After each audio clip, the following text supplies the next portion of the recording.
And Get what you want. Not only that, they don't have an offense. We've seen Valencia way too many times already this season. I pray we don't see them again for a while, man. Honestly, this is torture. I think this is my third Valencia game, and I'm upset by that. And that's why I don't want to get carried away here. Yes, it is our best performance for Atletico, but we have to understand it's against probably one of the worst sides right now in La Liga in Valencia, man, because they are horrible. They play horrible football. They have nothing going for them. It's very depressing. But for Atletico, again, this is a good side, and I have actually the same takeaway for Barcelona, but for a different reason. I want to see Atletico in Europe because I need to know how good are we actually, because we're getting good results right now in La Liga. A lot of it's been a little lucky, I'm not going to lie, man. Yeah. So I need to see us go up against not even like a strong team, just a team that's either on our level or a little below us. Because right now we're facing teams that are just way too below us, and I think we're scraping by, if I'm being completely honest. This score once again flatters us. I don't think we were as good as the scoreline suggests. I need to see us play against much better opposition, because right now, I mean, the draw against Espanyol, I think, is more indicative of where this side is. The positive is, though, yes, this was the best I've seen Gallagher. They're picking up steam, and I will say that for the team. That was a big thing we proposed early on in the season. They just need to get more cohesion going, and I think that's what we saw today was a result of that. Can I offer you RB Leipzig? In what way? In Europe. Oh, it's that's who we're facing next. That's who we're facing next? Yeah, in a couple days. That's perfect. Yeah. That's perfect. All right. That is going to give me the perfect assessment as to where Atletico is. Also, just a quick side note. Sorloth gets another start today over Alvarez, by the way. And if you look at the last 5 games for Atletico, Sorloth has been more effective, just up top with his touches, with the goals that he scored. And I do have to say, I've seen Sorloth play over the years, you know, in Germany with Sociedad, Villarreal as well. But this is the first time I've really watched him every week, really got to know this player. I like him. I like him a lot. He's really good at getting on the end of crosses. Even if the cross is under hit or over hit, he finds a way to somehow get a touch on the ball and keep it alive. And that's what I really love about it. We have not had a true target man like Sorloth since Diego Costa. It has been almost damn near 8 years since we've had a striker like that. So that's why I actually really like what Sorloth is bringing to the team. Here's the one downside that I'm noticing. I don't think he's clinical. I don't think he's hyper clinical, but he's not a bad finisher. Honestly, I think he's like Morata. He's a 50-50 striker. Give him one chance, he'll put it away. Give him the same exact chance next, he'll miss it. And that is exactly that was my qualms with Morata. He just was inconsistent. I think Sorloth is going to be inconsistent as well, but he makes up for it by being a very good receiver on the end of crosses. So I think I'm going to have a really fun relationship with Sorloth. He's a good striker. He could improve his finishing. I think for Atletico Madrid, that's what you have. Yeah. Norway, though, he's got clinicality right next to him in Erling Haaland now. Yeah.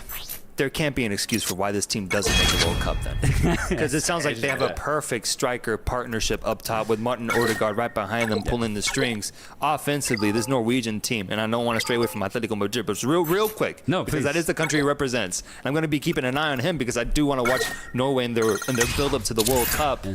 Can he do enough partnering alongside Erling Haaland to carry them to a FIFA World Cup appearance? I do think he's good enough to do that alongside Haaland, man. I do think so. And so with his qualms, with his flaws, I think Haaland makes more than up for it. At Atleti, I mean, there's no one to make up for that.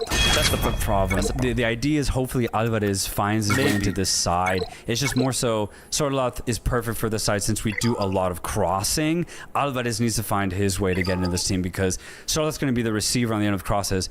I don't know what Alvarez is going to do yet. Last game to note is Real Madrid going up against Real Sociedad and Real Sociedad Stadium, with Real Madrid getting 3 points out of here in a match that was very, very tight for a long time, back and forth. Real Sociedad hit the post at one point, almost scored a beautiful banger, but they end up winning through 2 goals, one from Vinny, one from Mbappe, both coming at the hands of penalty calls. Convincing performance for Real Madrid, or are you still shaky on them? The first penalty, blatant. I've actually have not seen a more blatant handball in a long time. Usually they're somewhat questionable, man, but this one, he almost damn near slapped. He became a goalie, right? He became a goalie. Really harsh, though, for him specifically and Sociedad because it was 0-0. It was in the second half. Like, Sociedad they were fighting. They were creating chances. Overall, Sociedad hit the post 3 times. Crazy, man. 3 times. And I thought Gomez's survival instincts kicked in. Yeah. Like they took over. Yeah, the primal instinct. He saw something coming at him, and so he defended himself. Yeah. But in football, it just doesn't work like that. You know, it's unfortunate, bro. It's unfortunate, man. That's why I'm just like, that's just so unlucky. Like, I'm not even mad. It's just, it sucks. Mm-hmm.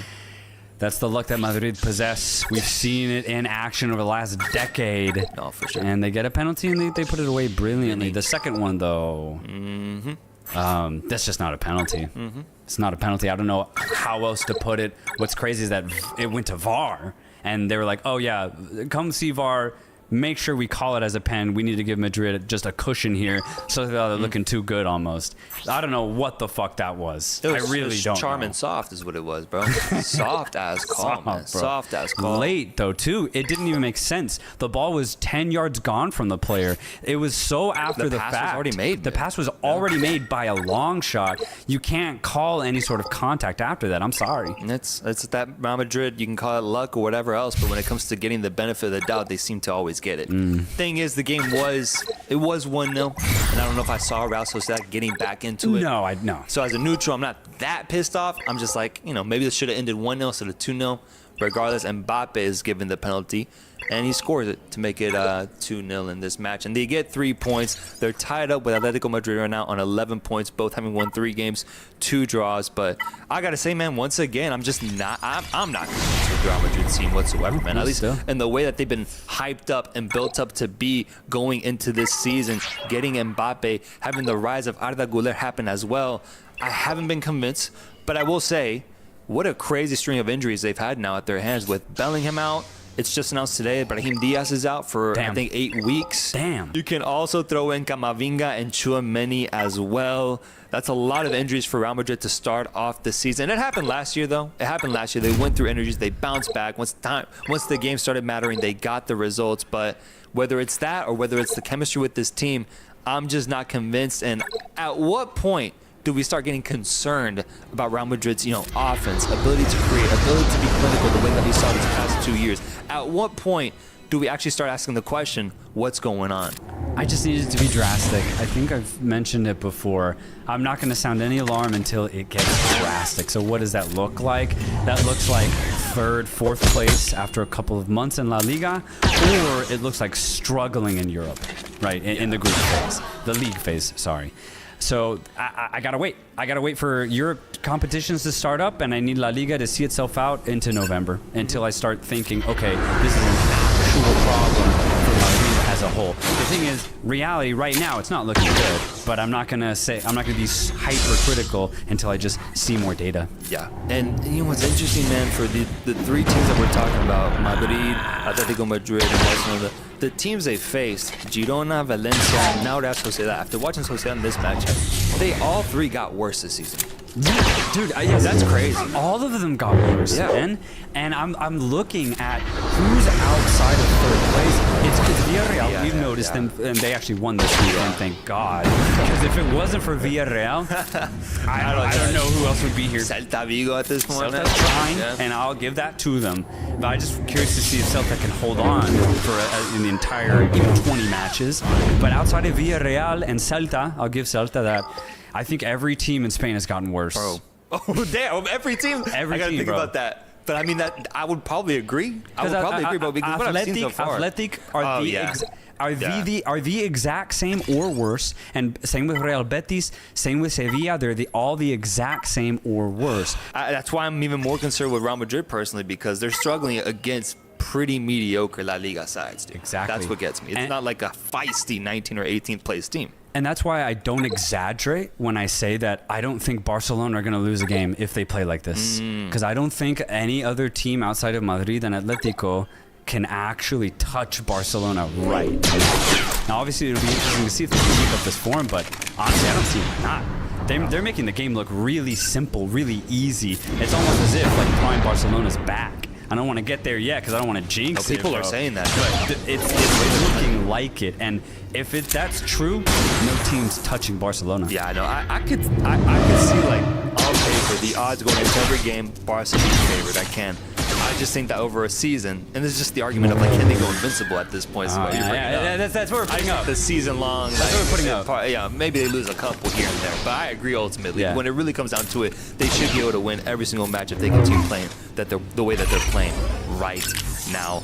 Let's go over to the Prem. Let's touch down in the Prem. Let's go over to England where we had some really fun results happening here. What to you was the biggest headline of the Premier League this weekend? It's got to be the Liverpool game, man. And my apologies, by the way. Obviously, it was the Everton match, man. that one it surprised me, but no. It's the Liverpool game. It's the Liverpool game with Liverpool losing against Nottingham Forest for the first time at home since 1969. Good Lord. History was made. Hudson-Odoi with the banger of a goal what a curler. Give them the lead, and Nottingham Forest and Nuno Espirito Santos rob. They steal 3 points out of Anfield, something that's incredibly tough to do. But before I touch on Liverpool, I got to give Nottingham credit, bro. What a result. I actually really liked how Nuno Espirito Santo approached this match. The guy that assisted and the guy that scored both came on into this match at the 50th minute. I liked how he did that. He like held back. He wanted to see how the defense could approach this game if they could hold on. They did that. They held the match at 0 till halfway through the game. He brings on his strikers. He brings on the artillery, if you will. And they create a beautiful goal to take the lead. And then after that, Liverpool not showing any ideas, not showing any energy. One of the worst, most solid games I've ever seen. And then everyone else on the field, Cody Gakpo, Luis Diaz, no one else could really do anything for us. And we just looked lots of ideas here, bro. We end up losing a pretty big match here as we try to stay in the title race, but losing 3 points at home against the Nottingham Forest side, bro, that can't happen. I don't get it, because you're right.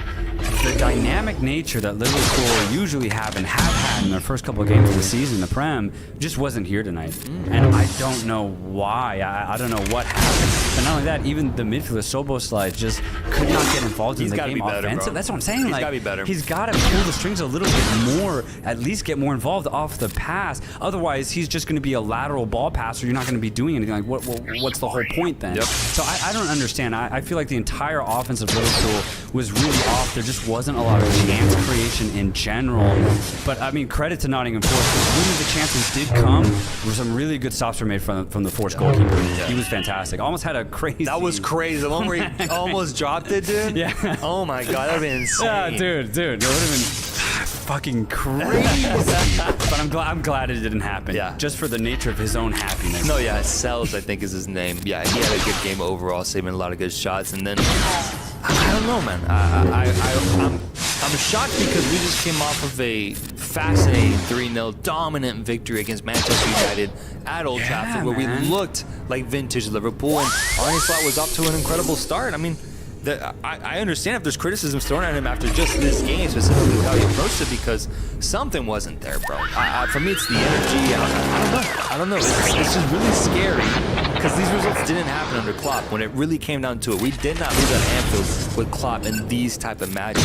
The fact it's happening now under Slot, it's worth noting. But it is early, so let's just keep our heads up, I guess, and see what we do in our next matchup. Staying on the title race, though, we had victories from Arsenal, victories from Manchester City.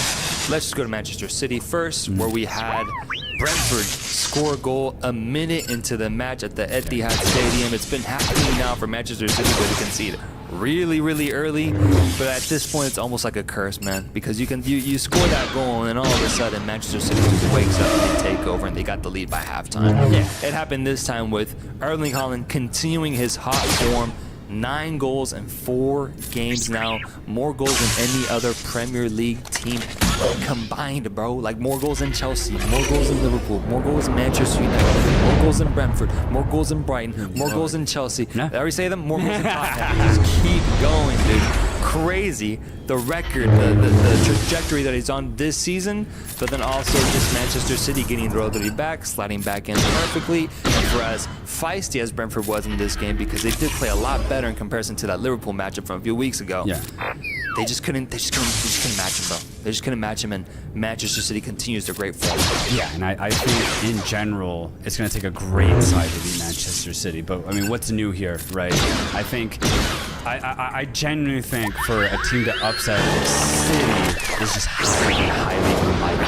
I think it has to be a more even match, and yeah, that's just how it is. Especially if Haaland's in the godlike form that he's in right now. Honestly, I can't believe Haaland's doing this right now, by the way. Yeah, I know, man. I really can't believe it because, again, the season he had last year was a little weird, but his finishing has been crazy good at the start of the season. I want more. I'm telling you, man, I want way more from Haaland because if he's showing that he can finish at this rate, who's to say he can't get like 40 goals? Just in the domestic season. Yeah. Just in England, in the Premier League alone. Be crazy, man. Crazy, man. You are right. Every time I would look at like the scores, I'm looking to see if he gets on the board because I love to see the fact that he's just so involved offensively like that. But his finishing everything's getting better though, bro. Yeah. We already talked about this. We already talked about it. It's affirming it though. Like he is getting better, and that's terrifying. And the fact that he's almost at double digits. He's almost at double digits, bro. It's not even October. Yeah. Like, it doesn't make sense. Like, at the rate, he's going to get 60. like At this rate, yes. If you just trajected it out on a graph, like, you'd hit 60. So it's like, it is crazy to think that he's started off so hot. I want more, man. Maybe you guys close to Vardy's consecutive goal scoring record, too, which I think is 11 or 12. 12? Yeah. 12 games in a row. I mean, he's trying to go for it, which would be crazy to see. Let's have some fun. Over, under 40 goals. Let's see. We'll look back on this moment. Yeah. I'll join you in on a prediction. Folks, let us know. Under, over 40 goals for Erling Haaland in the Prem specifically. Not all competitions, just the Premier League. You know what would be funny? He gets over, but they finish in second place. We've seen it before. Cristiano Ronaldo, yeah. all the seasons he had at Madrid, it's just being the top goal scorer, but Barcelona winning. Yeah. I'm gonna go for that actually. Okay. I say Haaland gets over 40. Damn, over 40 is insane, dude. It's insane. I'll join you. Let's have some fun. I'm going over 40 as he guides Manchester City to the trophy. That's the difference. That's the difference. Folks, let me know. What do you think will happen for Manchester City? Because on the other side, we do have a worthy contender for the title in Arsenal, who went to Tottenham Stadium and they came out victorious. 3 points, 1-0 finish with a beautiful header from Gabriel off of a cross. Arsenal defeats Tottenham in a very feisty, a very emotional and passionate affair that saw Arsenal completely celebrate at the very end. Another early season test for Arsenal on the road once again, and it's another passing test as well. 1-0, they deserved it, but my goodness, man, just like the game against Villa on the road, this game was very tight. And the margins between Arsenal winning and not, very thin. Very, very thin, because Tottenham, especially in the first half, and especially in the first 20 minutes, created 5-6 half chances. They were met with really good last-ditch defense from Arsenal. Some really good stuff from Raya, some very good defending from the entire back line of Arsenal. But if Tottenham were a little bit more clinical, a little bit more ruthless in their decision-making in the final third and in their execution off the pass, they could have gotten a goal, if not two. So Arsenal do win this game, but Tottenham were very, very close to trying to change that scoreline. For sure. Very close. Yeah, Tottenham, if they had Harry Kane, seriously, bro. they would have won this game. They would have. But I will give credit to Arsenal here, man. I think this is one of the grittiest results I've ever seen them get, or at least in the past 2-3 years under Arteta. This was gritty, bro. No Odegaard. And my God, you see the difference he makes, dude. Yeah. Oh, my God. No Declan Rice. That's essentially your midfield right there. Yeah. It was gone today. 2v3 gone. Gone today, and you could see in how Tottenham possessed the ball way more than how they have in past matches with Arsenal when those two players are playing. Those are their rocks. Those are their go-to midfielders, attacking midfielders. Both gone. And so I think given that, context, you needed players to step up. And I'm not surprised that the goal came from a set piece ultimately, from a corner kick, because I don't think it really was going to happen any other way. Gabriel and Saliba, incredible partnership, man. Yeah. Like, this is cemented in stone. They are incredible. You gave credit to the whole backline. They do deserve it. But obviously, Saliba and Gabriel, the leaders back there, and scoring a goal. Gabriel scoring the goal, man, huge, bro. That's a leader stepping up for his team.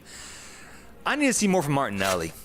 I'm gonna be honest. I feel like he's become a little bit of a weak link for this Arsenal team in recent games. Yes, they're winning, but I just feel like if they want to get to another level, I want to see Martinelli cook as much as Bukayo Saka, for example, because he had a really good opportunity. It was sort of a breakaway. He was coming from the wing. It wasn't completely clear, but I didn't like the finish. I didn't like the decision making. I thought it could have been much more clinical. You put Yamal there, he's scoring.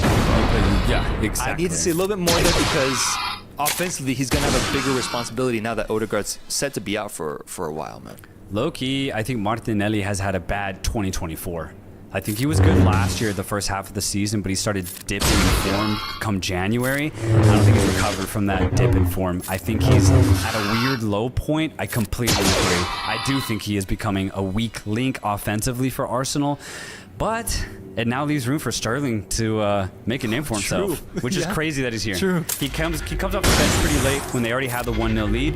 But Sterling's here in London with Arsenal, and he might be able to make a decent impact, especially considering Martinelli's just not in that same form, man. I like Sterling, man. I do. I like him. I think he gets too much hate thrown his way, man. And I think he's actually be a really good player. He's a good player. I like him. I'm not saying he's a complete star, but I like him, and I like what he can provide. I think he's a reliable backup at the very least for Martinelli. And if Martinelli is off, put my boy Sterling in. Let's see what he can do, bro. I'm excited to see him get a full 90 minutes with this Arsenal unit.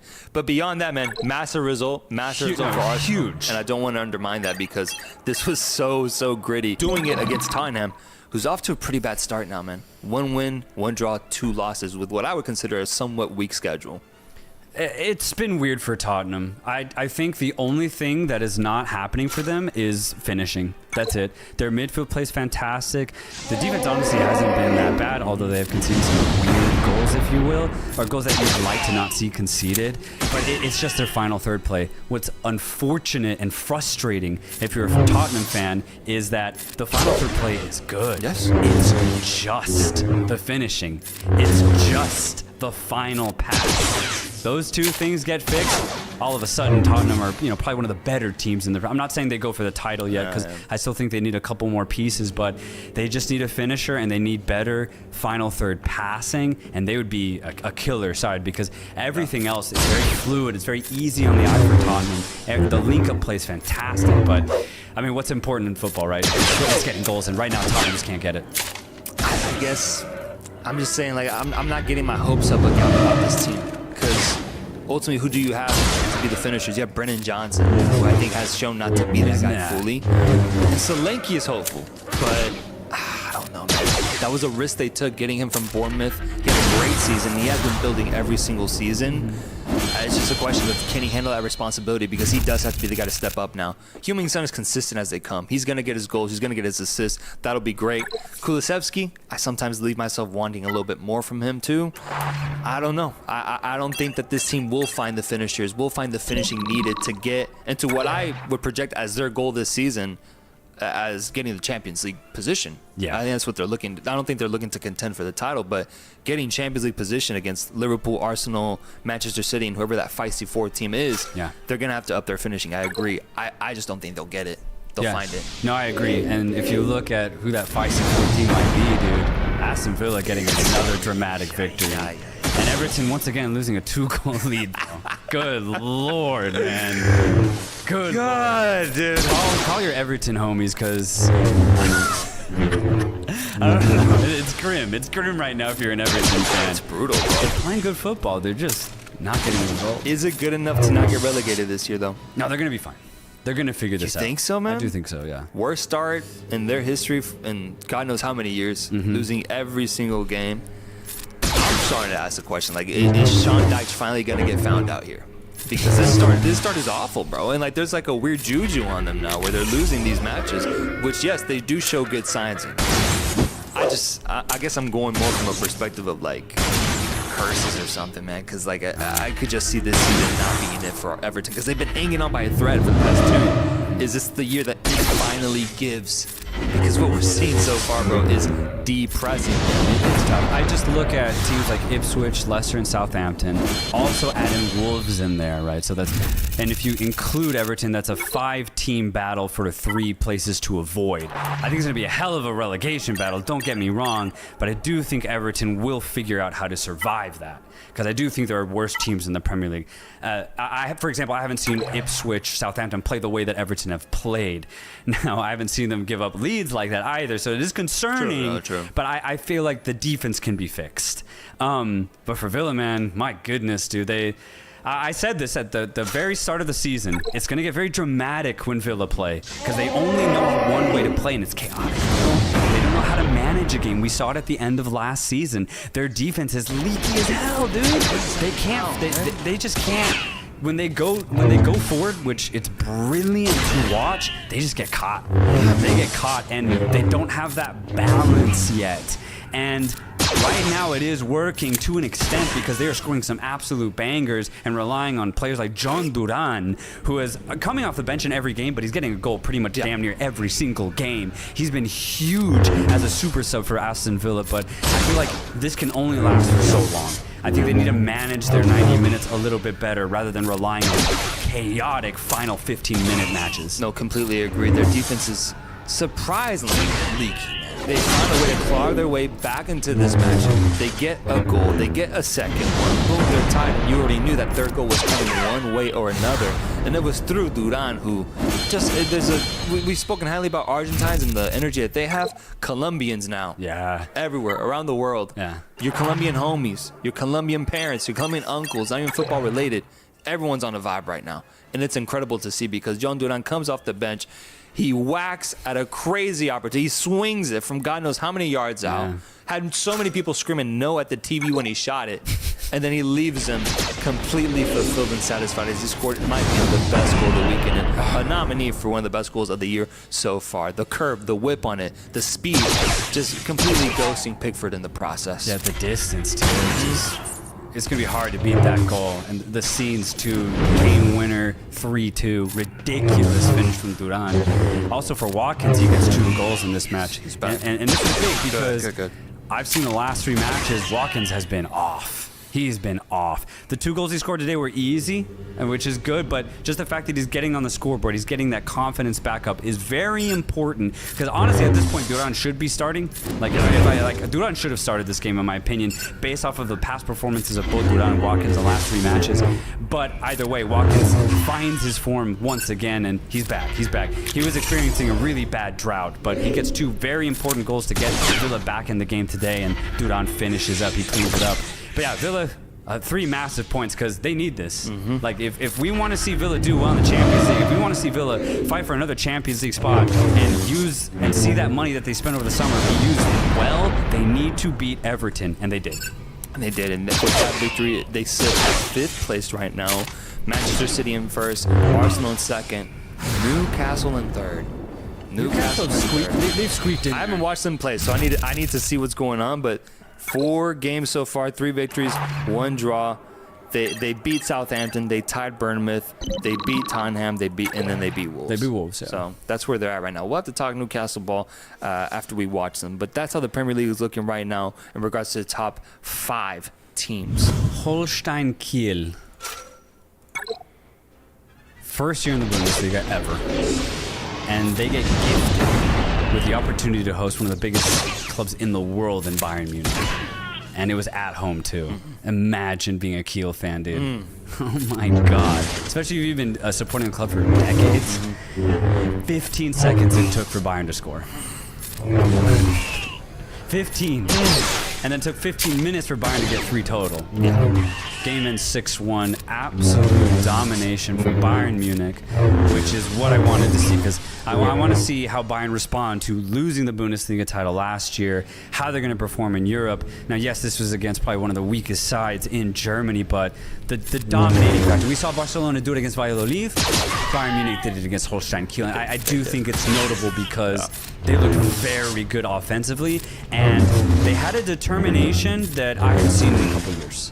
And again, it was against Kiel, but I do think it's important because I think the tide is turning at Bayern. It has been a weird couple of years. Maybe it's company. I don't know if I want to give him a lot of credit yet, but it's definitely the players because Musiala's cooking, dude. He is cooking. We talk about Lamine Yamal being very effective right now at his young age, but Musiala has been one of the best teenagers since he joined the scene, and he absolutely cooked Kiel. His finishing's fantastic, but what Yamal might not have is the quick dribbling footwork that Musiala has, because in the box, Musiala might be one of the best dribblers out there. Oh, yeah. In the box, he's fucking unstoppable. He's unstoppable, man. He can do whatever man. he wants, dude. You chop at it and you try to get the ball, and then boom, he's drawing a penalty on you. Yeah. That's the danger he possesses. Bayern getting a big result here. For me, it's kind of similar to your analysis of other teams. I need to see them in Europe. That's the thing. 'Cause if they're not, I'm excited. If they're not facing off against Leverkusen and Dortmund, I just don't see any other German team really challenging them so far. And from the matchups that I've seen them matched up with, it hasn't been a tough German team. So that's my only thing. But I have seen that they have been dominating their games, and there is a scary aura to them, the scary energy of Bayern potentially being back to their winning ways. Yeah, I almost see them as like Barcelona last year. Very good team. I still think they can grow a lot more because I think Barcelona is kind of fulfilling the players that they've had over the last couple of years. I think Bayern still have work to do, but the best way to see that is in Europe or against top German sides. So I'm very excited to see Bayern play in a more competitive setting for sure. Going over to the rivals though, Dortmund. I saw that they played Heidenheim. I was very, very interested in this game because if you looked at the table before the weekend started, Heidenheim were in first place. Yeah. They were in first place. The game was easy for Dortmund though. Heidenheim, they had a really bad first half. They got up to speed in the second half, but in that first half, Dortmund got wherever they wanted to go on that pitch. Heidenheim's defense was all over the place. They just weren't ready.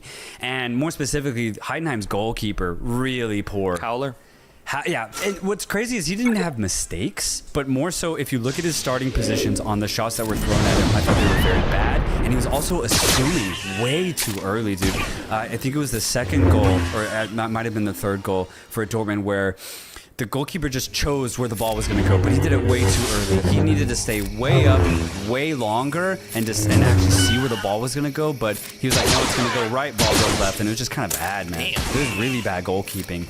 So that's something to note for Heidenheim in the future. I wonder if he had a bad game or if this is going to be a recurring thing for Heidenheim. But for Dortmund, a really strong performance.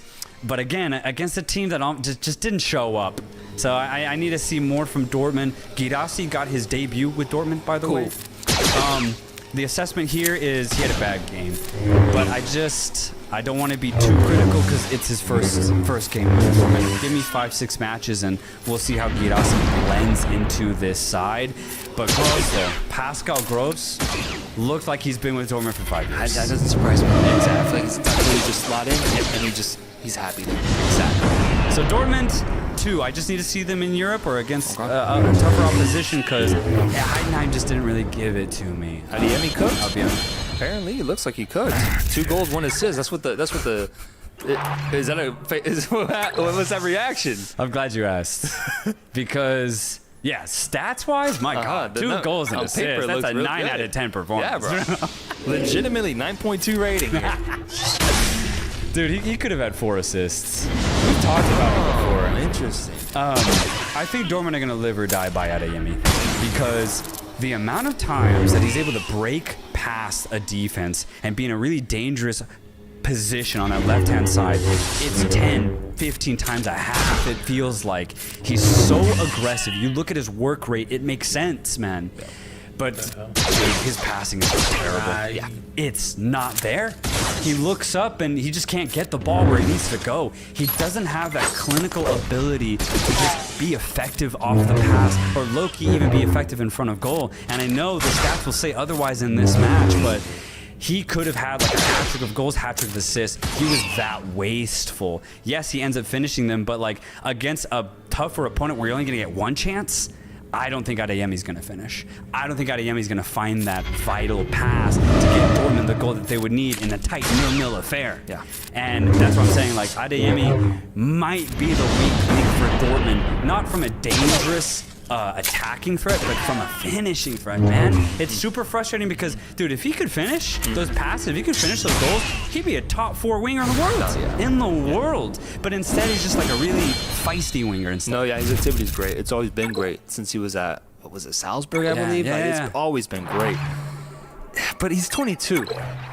Is that something he can grow? Well, that's the answer we're gonna get. I would say yes. That is something you can grow. Right. I hope he does, because I remember during the Champions League last year, the heights that he can reach when he plays a good game is insane. He lifts his Dortmund team up completely. It was either against Atletico or PSG where he had, I think it was PSG. Yeah. He cooked Hakimi. He cooked Hakimi. Oh my God. I think it was the game they had at home against PSG where they dominated PSG. Part of that was because of his activity, the way that he was getting past Hakimi, and then he would trap back and defend. His energy was great. He was ruthless. But then we didn't see that after. And I'm not surprised to hear this sort of analysis from Adeyemi, because it does feel like he's a very bipolar type of player, man. You're gonna get either one version or another of him, and it's a toss-up between what you're gonna get: a great version that's active and it's clinical, or another one that's a little wasteful and just disappointing. Yeah. Little story time though about this game. Saltero story time. Have some fun here. Derek Ray was on the call, which, just real quick, one of my favorite commentators out there. He's absolute class. The way he describes the game is brilliant. But alongside him in commentary, Lutz Pfannenstiel. And I want to bring him up because at the beginning of the game, he was talking about St. Louis City, a team here in MLS, endearingly though. And I was like, almost as if he was the owner. And I was like, what the hell? Why is he talking about St. Louis so lovingly? I was like, weird. What the hell? Yeah. And I do remember St. Louis City had 5 Germans on their team. Yeah. And 4 of them are starters. Royce was supposed to go. The rumors was that he was going to go there. And so I was like, maybe he is involved with them. So I'm like, Pfannenstiel. I look him up. He's their sporting director. So I'm like, oh, that's actually really cool. That's insane, okay. So he's dual income right now. Yeah. Working for ESPN, working as sporting director for St. Louis City. But what's even crazier is this. I have heard of his legend before. I just didn't know who it was, who the legend was tied to. But it was tied to this fucker, Pfannenstiel. This guy. I want to go clean. This guy, Pfannenstiel. What'd he do? He is the only player ever in the history of football to have played in all 6 FIFA confederations. CONCACAF, CONMEBOL, UEFA, CAF, AFC, and OFC. He's the only player to have played in all 6 confederations. Okay, let's go through that. Yeah, let's go through it. He has played at 25 different clubs throughout his career. Oh my God. And here are the countries that he has played in. Germany, which is Europe. Malaysia's Asia. England, New Zealand is OFC. Singapore, United States, that's CONCACAF. Brazil, that's your CONMEBOL. Brazil, man. South Africa, there's your Africa. Yeah. And that's it. And then he's also played in Finland, Canada, Namibia, Norway, Armenia, and Albania. Can you give me clubs? List up a few clubs. Oh, well, here's the thing. You won't know any of them because he only played at lower level teams. Or like lower divisions, so like 2nd, 3rd divisions, everywhere he went. Although here's some notable ones. He did play for Nottingham Forest at one point. I don't think they were in the Prem at the time. Orlando Pirates, that's actually a pretty big team in South Africa. He's played with them. Huddersfield Town is a notable side. He has played with Vancouver Whitecaps when they were in the USL at the time. Jesus. So how long was his career? 20 years? How did he play for 25 clubs, bro? He played between 1991 and 2011, so 20 years. Wow. Okay. Now he's working at he must be one of those. He likes to do a lot. He's a true nomad. He likes to do a lot. He likes to do a lot. He's a sporting director. He's a commentator. Yeah, he likes to do a lot. He's a traveler. Yeah. But the only footballer to play in all 6 confederations. Wow, man, that's insane stat. What a guy. What a character. Yeah. I didn't look him up. I don't know what he looks like. Let's see what he looks like. And repeat the name for me. Lutz Pfannenstiel. Hoffenheim hosted Bayer Leverkusen. There's only one name I need to bring up here. Which one man. Victor Boniface. Might be the most underrated striker in Europe right now, just because I don't hear a lot about him. And I know he gets popped up. He had a really electric start to the season for Leverkusen last year. I do think the injury kind of stopped his trajectory, or at least his ability for commentators to talk more about him, because he was out for quite a long time. He was insane when he was out. Yes. Yeah. And the goals that he put in against Hoffenheim on the day, the shift that he put in, might suggest he's going to be on one this season, bro.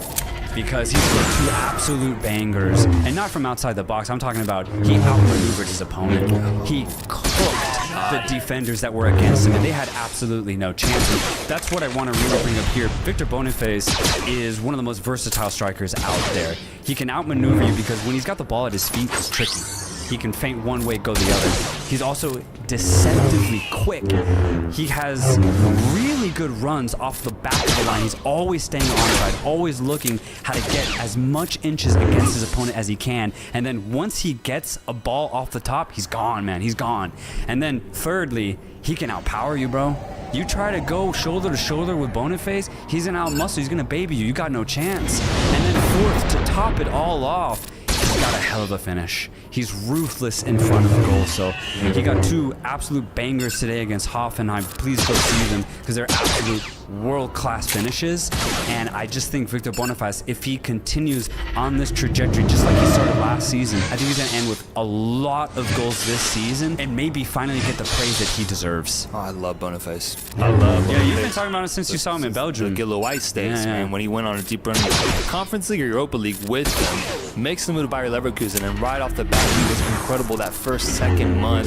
Gets injured, you already highlighted it, but he's improved. He's gotten better then, man. Yeah. And what I'm interested to see is how does Xabi Alonso handle his role now, because now you have a clear out-and-out striker up top. I feel like last year he had to create almost like a hybrid of goal scorers out there. It's why we saw Florian Wirtz have such a successful offensive season, scoring like 20 goals in all competitions, because one part was he did have that responsibility, but also like the play style of the team, the fullbacks were scoring goals for them. Like now you just have a clear out-and-out striker that can do it all. All he asks of you is that you feed him. Yeah. Give him some food, and he'll take care of the rest. And I'm happy to see that he got 2 goals and 1 assist in this matchup against Hoffenheim. And to just make an even more broad, more bigger point here, what a strike force that Nigeria has, man. Yeah, what dude, a that's strike what I was force, thinking dude. too. I was like, dude, Osimhen and Boniface. You add in Chukwueze as well. Like, my goodness, Nigeria's putting together one of the best offensive lineups in all of international football. But let me ask you a question, because I do feel like we might be trending towards what would be considered a hot take, and let me see if I can get it out of you. Boniface or Osimhen? It's got to be Boniface. And honestly, I don't even think it's close anymore, at least right now. Osimhen's dropped off the last, honestly, full year. Yes, yeah. Full year.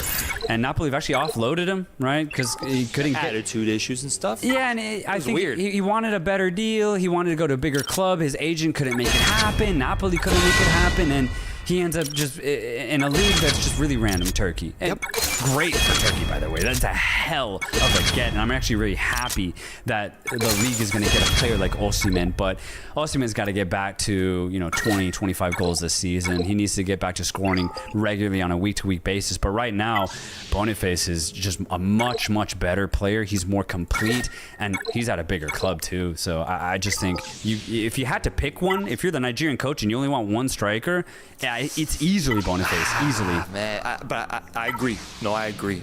There's a weird... I don't know if it's weird, but there is a lot of traction behind Osimhen's name right now. There is. Bringing Napoli their first title ever in God knows how many years. I think that was a big thing for his legacy and the name. Champions League football and all of that. And you mentioned it. Boniface's injuries, I think, have gone in the way of him really being known on the big stage. Yeah. This is the year, though. He gets Champions League football, stay healthy, and he will be a star that many people will finally watch for the first time in the Champions League. Bayer Leverkusen winning 4-1 against Hoffenheim. Currently sitting in 5th place with 2 wins, 1 draw early in the season. But Bayern Munich is leading the race as the only team who's won the first 3 games of the season. Yeah, really hot start for them. It's going to be a really fun race, actually. I think so. Bayern Munich is better. And low-key, just quick shout-out. Stuttgart won against Borussia Mönchengladbach this week, and I saw that game as well. They played good. First 20 minutes actually was all Gladbach, weirdly enough. But Stuttgart then took control of the match and actually got a really good result. Leveling and Fabian Rieder, both of their wingers, had excellent matches. Relentless running from those two guys. But just in general... was actually impressed with Stuttgart. I was worried about, losing a player like Girassi. Could they be as dynamic? They don't have a guy that they've replaced with him. They don't. But I think just in general, the rest of the team still plays really good team football specifically. So if you're a Stuttgart fan, low-key, you actually should be really excited for this season. I'm not saying they get second place like they did last year. I don't think they will. But I do think they can fight for a top 3, top 4 finish. I really do think so. Can they get out of the group in the Champions League? That's what I'm excited about. I will say, League format? for Stuttgart, I was worried. That's why I watched them this weekend. I was worried to see, are they going to be just one of those teams that had a really good season last year and just crash out in the Champions League, But I do think they have a case to have a good season this year in Europe. I really do think so. But I don't think it's guaranteed, though. I think they could cave under the pressure. They could cave under the inexperience. But I do think this side is very talented. They have some very, very good players. They play very good football, too. And just by the way, I think Dortmund hinted at it last year by going all the way to the final. Bundesliga in general might have a case to be the 3rd best league in Europe. Right now, it's Spain in number 3. Yeah. If Stuttgart go off along with Dortmund and Leipzig specifically this year in Europe, and the Spanish teams don't outside of like Barcelona and Real Madrid, I think you could definitively say that Bundesliga might be a slightly better league overall than La Liga. I want to see if that gets represented in the coefficient. Yeah, that'd be pretty crazy if on the coefficient level you see La Liga as a 3rd best team or 3rd best league versus Bundesliga. But it comes down to those Champions League performances, man. Yeah, exactly. Yeah, that's the big one. But that's good. That's why the narrative for Stuttgart's really fun, because 8 of their 11 starters are German. So it truly is just German football at its best. If they have a good season in Europe, then I think there's a case to be made that the Bundesliga is on a really good rise right now. Yeah, and Leipzig too. I like them this year, although they got a disappointing tie this weekend. I like them though. Yeah. And they're in 3rd place right now. This could be fun for German. Let's get German with it. Let's get German with it. Let's get German with it. We had a comeback of a goat. Goat came back to the farm, and everyone's happy. Everyone's happy that the goat's back. Messi guiding Inter Miami to a victory over Philadelphia Union, 3-1.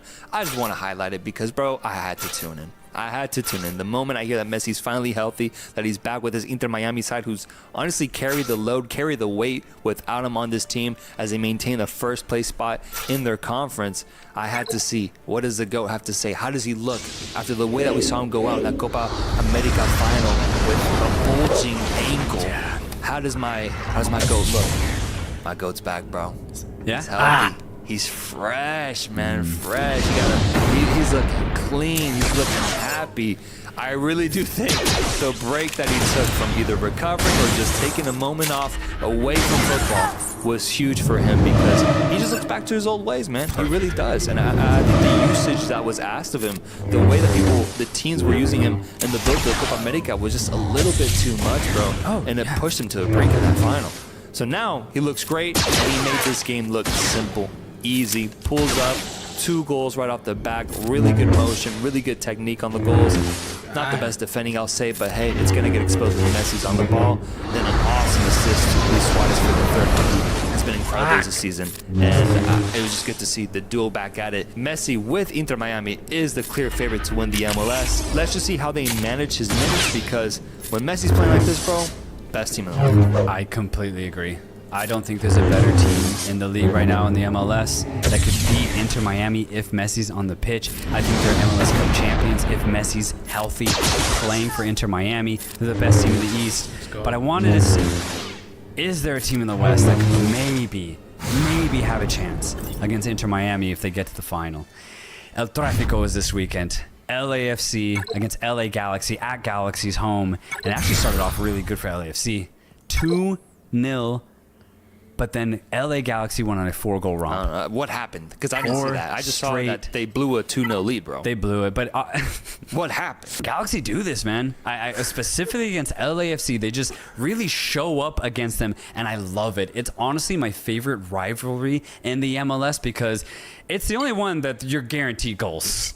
Like, you're just guaranteed, like, a minimum 4 goals in general. It's so fun to watch. Ricky Pooch scoring a beautiful curling goal. But just in general, LA Galaxy had an insane second half. Marco Reus looks so good for LA Galaxy. I think it's honestly probably one of the signings of the season just in general in the MLS, because he's come into the side and he's just added a whole other dimension for Galaxy's offense. And all of a sudden, with this victory, I think LA Galaxy are the next best team. And not only that, I think the victory for them against LAFC is really important because it proves to them that they can beat them, right? LAFC were the best team in the West, but I think with this victory, it shifted over to the Galaxy. And we've talked about LAFC, bro. We're not convinced anymore, No, man. not on LAFC. We're not convinced anymore. They had a weird ending to the Leagues Cup, and they had a weird performance in the U.S. Open Cup semifinal. I'm not convinced by them anymore. I think LA Galaxy, especially with Marco Reus starting, I think they're the better side. And I think the fact that they got this victory, they prove to themselves that they are actually the better team too. Yeah, no, the 4-2 is crazy, bro. It's crazy. Yeah. I'm interested to see what kind of threat LA Galaxy poses. I just need to see how they look under bright lights in a big game situation. Yeah. That's why I still go with Columbus Crew being the second most threatening side in the MLS, because 3 finals in a row. This team is destined for greatness, having just won the Leagues Cup as well and making LAFC look pretty small in that final too. Yeah. I'm sticking with Wilfred Nancy and his team as the second best team in the league right now, but I do like the threat from LA Galaxy. I think they're one of the more exciting teams to watch come playoff time. Like, are they a team that gets a quick exit out, bro? Dude. And they disappoint after having a great season. We see it in the MLS so much, man. We see it so much. You do, though. Or do they actually live up to what they did in the regular season and go off? It is exciting for the Galaxy in general because they just haven't been this good in a long time, man. Low key, like 10 years. Longer, actually. What year are we in? 2024? Yeah, 10 years. It's been like 2013, 2014 is the last time I saw a genuinely title contention side in the LA Galaxy. But this is it. This is the best Galaxy team I've seen in such a long time. They're top of the table right now in the West. And I think things are looking really promising. But you're right. They have not really been here in a long time. So I do think the inexperience might show. Whereas you look at the team in the Crew, I mean, they've been dominating the playoffs for the last couple of years now. So I do think there could be a surprise exit for Galaxy in the books. It'd be devastating, though, because they are playing really good football. Last game I saw this weekend, and I wanted to leave it to the very end of the episode, was it's Super Clásico, which wasn't even at the Estadio Azteca or the Estadio Akron between America and Chivas. No. It was at Cruz Azul Stadium, man. Yeah. Crazy, as the Estadio Azteca is currently being remodeled in the build-up to the 2026 FIFA World Cup. We had to move over just a couple miles down the road to Cruz Azul Stadium, where we saw America once again defeat Chivas.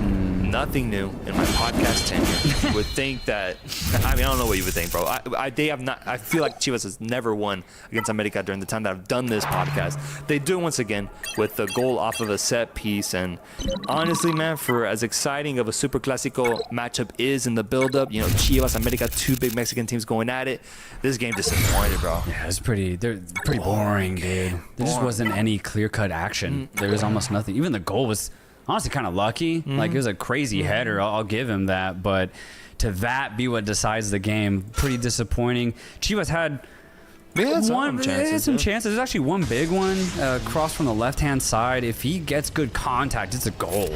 But just in general, both sides, I think, kind of showed that there's no way I don't think they win this year. Well, I think we learn more about Chivas than America. I just don't see Chivas being able to play up to a level of a contending team. America's missing a lot of players, man. True. No Valdez, no Sendejas. That's 2 immediate starters.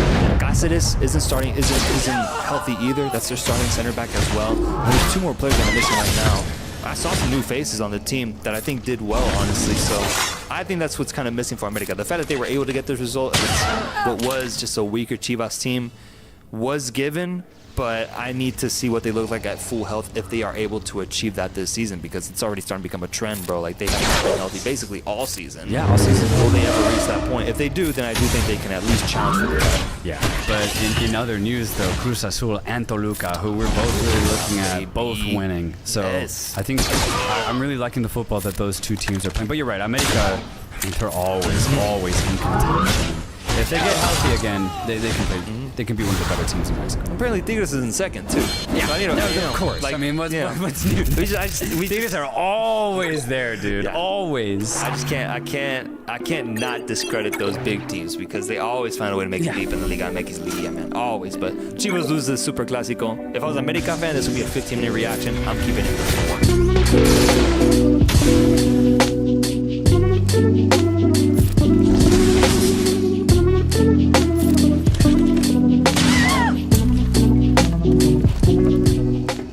Tú miras el juego del Madrid y el Real Madrid no juega nada. Tú no sabes que juega el Madrid. Para ti, Vinicius, con esa celebración, ¿está provocando o no? El Barça sigue ganando. Le metió 4 goles al Girona, que la temporada pasada le metió 4 al Barça. Se la devolvieron en su casa.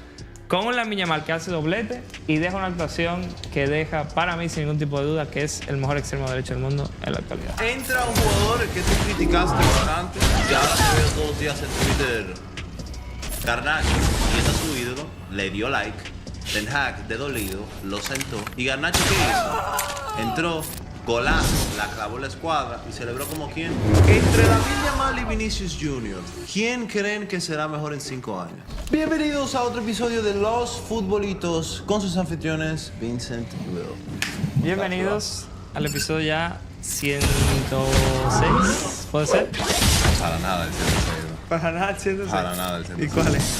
No sé, como el 117, una vaina así. 117. Por ahí. Pues bienvenidos entonces al episodio número 117. Loco, 117 episodios después tú estás peinado, bro. 117 episodios después, por primera vez. Bueno, yo creo que el día del saco yo me peiné también. Por segunda vez estoy peinado. ¿Por qué tú te peinaste? No sé, me peiné así el otro día para salir la noche y dije, me gustó. Y me peiné así hoy. Qué bien, señores. Bienvenidos a otro episodio más de Los Futbolitos. Pasaron bastante cosas este fin de semana de la que toca debatir. Recuerden que este episodio está patrocinado por OneXBet, la mejor casa de apuestas de todos los tiempos.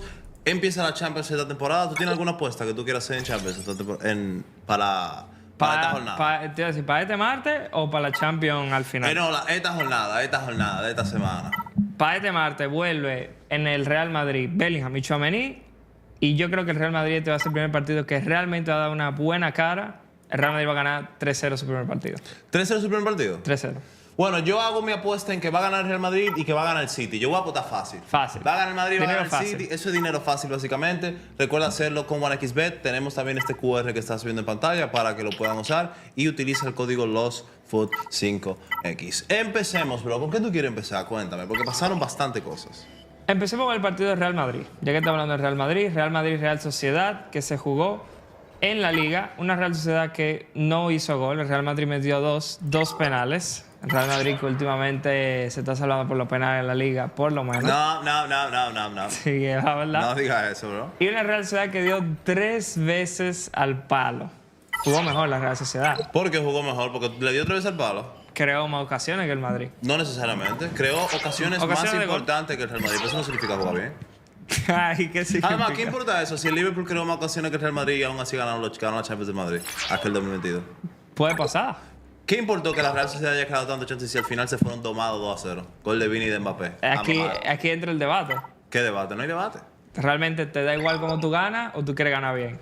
Me da igual cómo yo gano, yo quiero ganar. Porque cuando tú te enfocas demasiado en cómo ganar, terminas perdiendo. Como el Barça, como la Real Sociedad, como Vincent. Bueno, al Barça le está yendo muy bien, ganando, jugando bien y ganando bien. ¿Quién dice jugando bien? ¿Tú? No. Esto es objetivo. Tú miras el juego del Madrid y el Real Madrid no juega nada. Tú no sabes que juega el Madrid. Yo sé a qué juega el Madrid. A ver, ¿a qué juega el Madrid? A que la agarre Vini y a que le hagan un penal. Qué buen juego. Pero es una estrategia. Es una buena estrategia. Tú tienes que respetar la estrategia del campeón de Liga, del Sí. campeón de Champions. No. Tú tienes que confiar en Carlos. Si la estrategia funciona, ¿por qué cambiarla? Es lo que yo digo, bro. Yo creo que te va a tocar cambiarla porque en algún momento tú no vas a jugar contra la Real Sociedad. Perdón, mi amor, la Real Sociedad. Wow. Tú vas a jugar con el City, tú vas a O jugar con el sea, en Barça. algún momento tú no vas a jugar con un equipo de mierda, tú lo acabas de decir. No, un equipo de mierda no, pero la Real Sociedad en esas 3 ocasiones te la tira Susic 2 y Becker 1. Pero si te la tira después el Barça, Pedri 1 y la Yamal 2, más de 3 goles, no 3 palos. La última vez que se enfrentaron Pedri y Lamine Yamal al Madrid en competencia oficial, se lo llevaron. Y estamos hablando de la temporada. Bueno, mira, hablando en serio, la verdad es que otro partido en que el Madrid jugó como una mierda.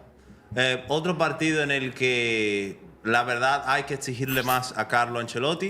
Sí. Hay que exigirle más a los jugadores. Aún así, me voy feliz porque se sacó una victoria. Fueron 2 penales, sí. Los penales son parte del fútbol, sí. Argentina Sí. ganó un mundial con 7 penales también. También. Entonces, esto es parte del deporte. Yo creo que este Madrid todavía le falta, pero estamos apenas en septiembre. Estamos apenas en septiembre. Ahora que empieza lo bueno. Y tú dices que algún día no van a jugar contra la Real Sociedad. Óyeme, tranqui, porque el próximo juego contra el Stuttgart. El próximo fin de que juega contra el Atleti. Ahí sí va a haber gol. Ah, mira, es un buen partido. El Atlético tampoco es que esté muy allá, pero tiene buenos jugadores. Que si de gran ocasiones, en teoría la van a definir. O sea que está bien. Y lo otro importante de este partido fue la celebración de Vini, mandando callar. En la que Ancelotti tuvo palabras sobre esto al final del partido y dijo: lo que le pasa a Vinicius cada año es algo que no se puede tolerar. Pitos y muchos insultos incluso durante los calentamientos, eso no es normal. No deberían prestar tanta atención a Vini y prestar más atención a lo que pasa en los estadios. Ancelotti dijo un facto. Para ti, Vinicius, con esta celebración, ¿está provocando o no? Sí, obviamente. ¿Cómo que...? Pero está bien. O sea, Pero ¿cómo tú está lo que provocando? buscas cuando tú haces esto es provocar. ¿Cómo provocar? Una pregunta. Si yo te estoy haciendo bullying Ajá, y tú me das un golpe para atrás, ajá. ¿tú me estás provocando? Pero no es lo mismo. Ahora, si tú me dices... Si no, yo... te respondí. Te hice una pregunta. No, ahí no. Ah, ok. Ahora, el ejemplo real es el siguiente.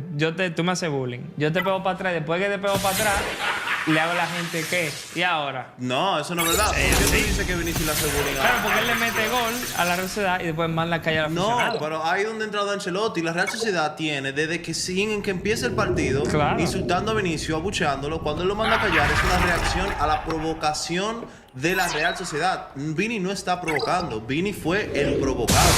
Pero si tú respondes, tú provocas para atrás. No, tú solamente... Si yo voy y te doy, Ajá.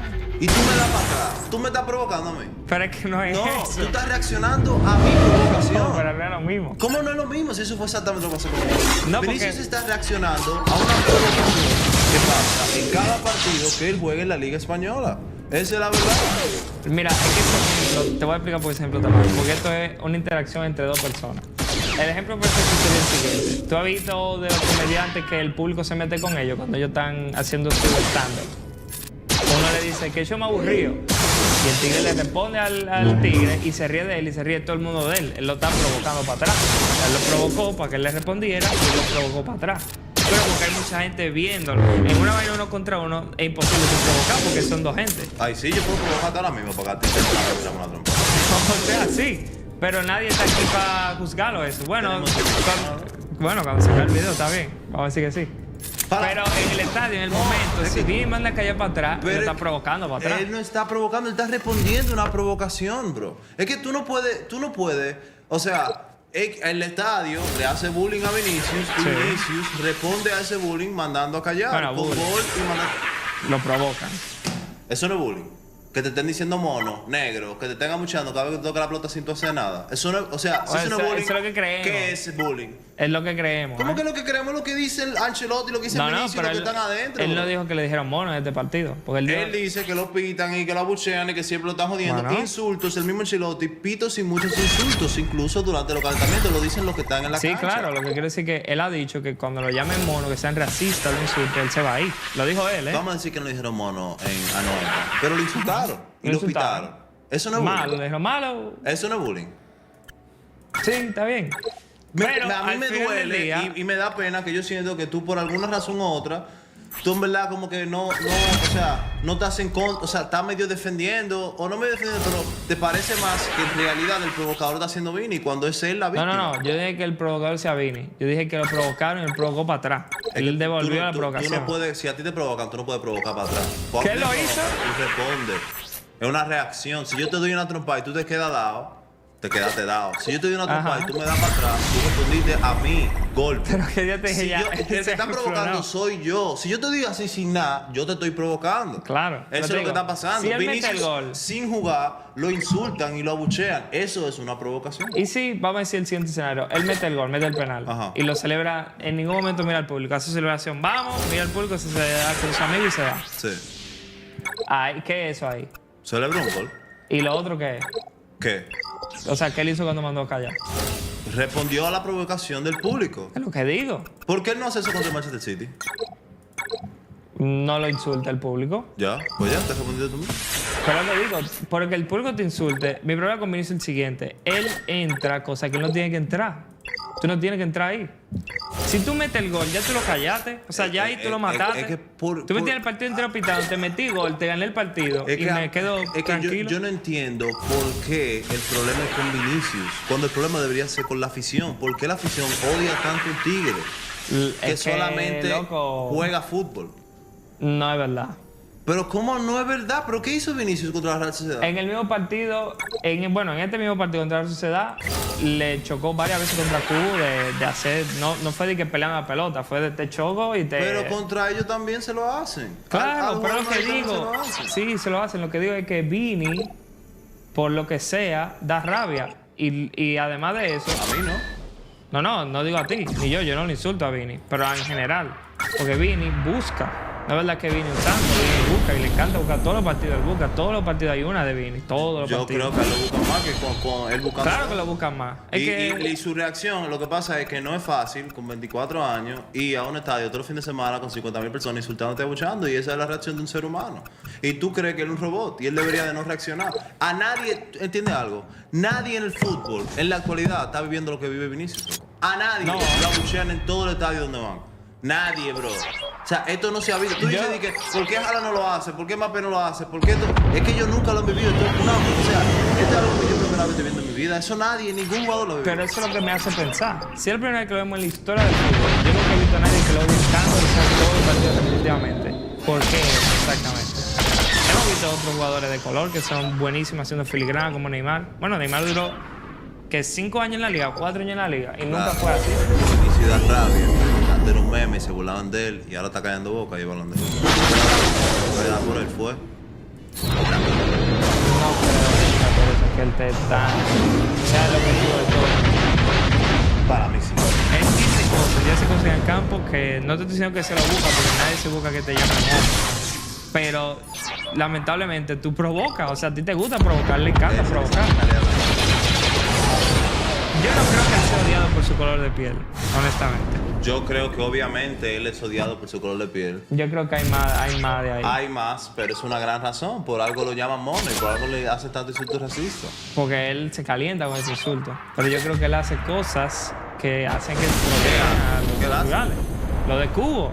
Tú te estás metiendo con un jugador simplemente porque te no. hizo una entrada dura y ya te lo vas a pegar sin balón. Eso lo hizo Sidney, el del Betis, una vez que fue al Bernabéu y le dio un codazo a Rodrigo y le dio otro a Vini.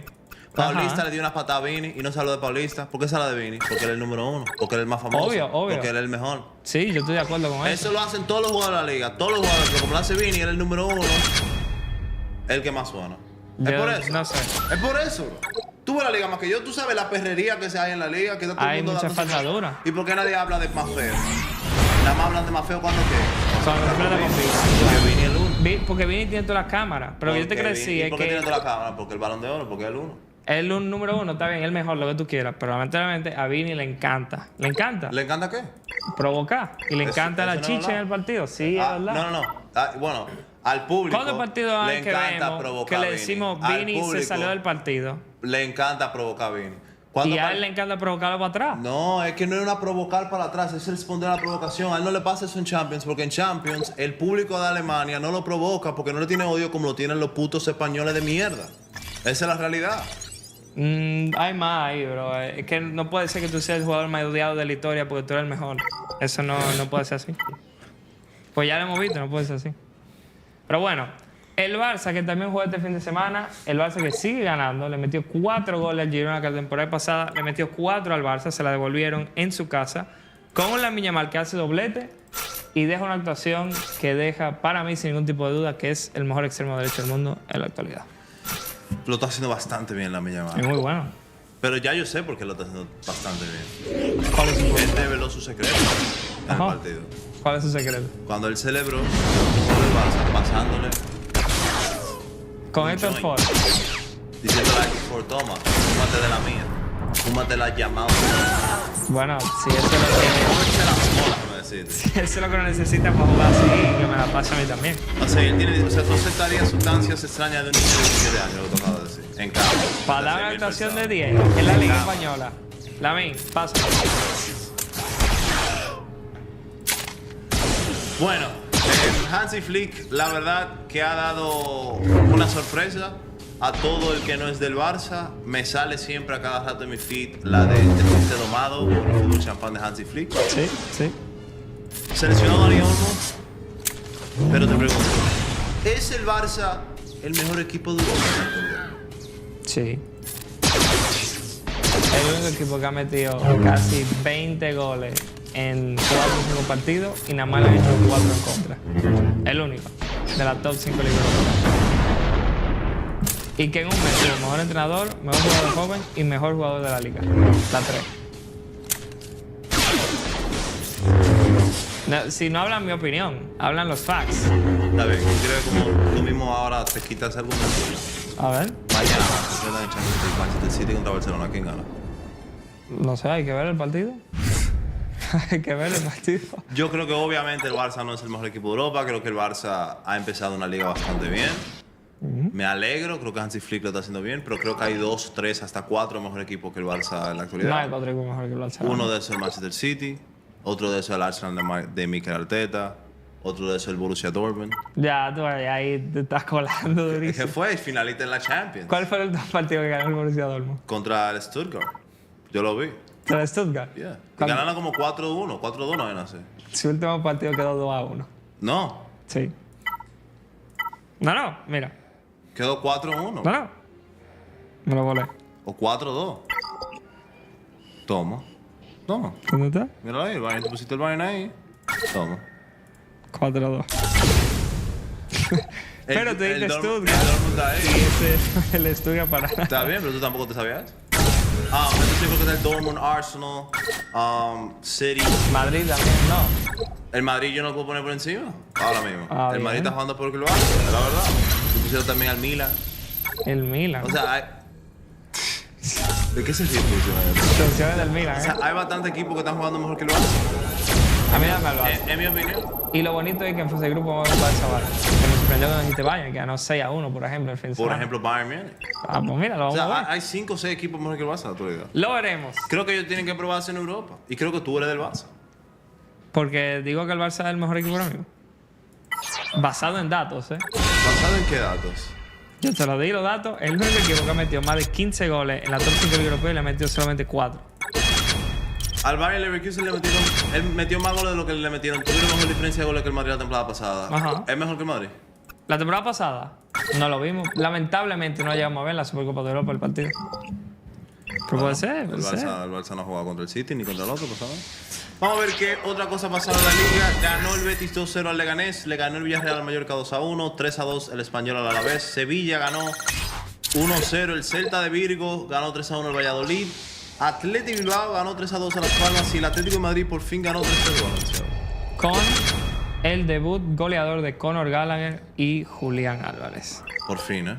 Un gol de mierda de Julián, pero por fin se estrena. Algo es algo. Barcelona actualmente está de primero en la tabla con 15 puntos. Le sigue el Atlético con 11 y el Madrid igualmente con 11 puntos. Están a 4 puntos del Barça ahora mismo. Al de punto, ¿eh? Cuidado. ¿Tiene miedo Miedo. de que el Madrid te alcance? Yo no tengo miedo. ¿De que el Madrid te alcance? Ah, que el Madrid me alcance. Sí, claro. Pero yo quisiera que el Madrid llegara. No sé. Pasemos a la Premier League. Porque entra un jugador que tú criticaste bastante. Y ahora te veo todos los días en Twitter. Yo hice un tweet de Haaland, ¿verdad? Este fin del paseo yo no dije Y nada. es Erling Braut Haaland. Bueno, se lo ganó. El Glazing se lo ganó. 8 goles en los últimos 3 partidos de Premier League. Es que, ¿qué tú haces contra este tipo? Este tipo es una máquina de hacer goles. Y me gustó que En este partido no, pero el pasado los 3 goles que vi no fueron tappings, que es por lo que realmente se le critica. Nadie critica que él no pueda hacer goles. Es que los goles que hace todos son de Sweaty. Ahora, el partido pasado, y te diría que también, son goles de un tipo que... Yo creo que el físico, simplemente el físico. Él es tan grande y es tan rápido que los centrales no pueden contenerlo. No pueden con él. El tipo es un animal. Y metió 2, se quedó a 1 de otros hat-trick consecutivos. Y el City ahora mismo es muy dependiente de Haaland, ¿eh? Tú le quitas a Haaland a este City, cuidado. La verdad que cuidado, ¿eh? La verdad que Erling Braut Haaland es un robot ahora mismo. Si se acaba el fútbol mañana, Ok. Haaland entraría en un top 100 de 9 en la historia del fútbol. Bajito, me parece. Yo pensé que tú decís top 30. Wow, para ti Haaland ya está en top 30 Top mejores seguro. 9 en la historia del fútbol. Seguro, seguro. Wow. Dime a alguien que tú hayas visto que haciendo golete así. O sea, que tenga el nivel de Tigre. Wow. Tú lo has visto, pues yo también. Tú puedes decir 2 nombres y ya. Ronaldo y Messi. Después, haciendo goles, yo no he visto nada como ese Tigre. Mbappé, Suárez. Suárez, Neymar. Mbappé. Cuidado, ahí debatible. Pero mira que tú estás hablando de élite. Tú estás hablando ni siquiera top 20, tú estás hablando de top 20 jugadores de la historia. Tú estás hablando ahí. ¿Tú crees que Haaland se va a retirar como el mejor 9 de la historia? No, porque lamentablemente tiene un problema y es que es noruego.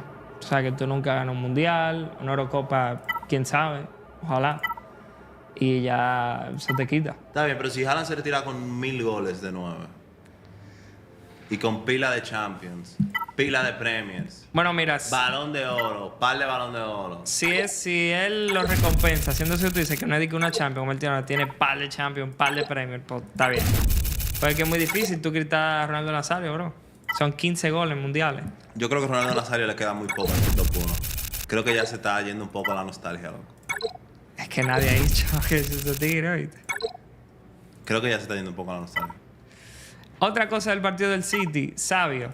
Criticaron mucho a Guardiola por el partido que hizo Sabio este fin de semana y el que hizo el pasado. Un Sabio un poco griliciado, por así decirlo. Un poco me acerco a la banda y después la paso. Un poco como que no encaró tanto ya. Que en el Girona por partido intentaba 4 dribles y ahora intentó 2 por partido. ¿Tú Uno crees y que algo. Guardiola ha matado el fútbol? ¿Ha matado los regates? O sea, ¿tú crees que si Guardiola coge a la Lamine Yamal lo vuelve un robot y ya la Lamine Yamal deja ese flair?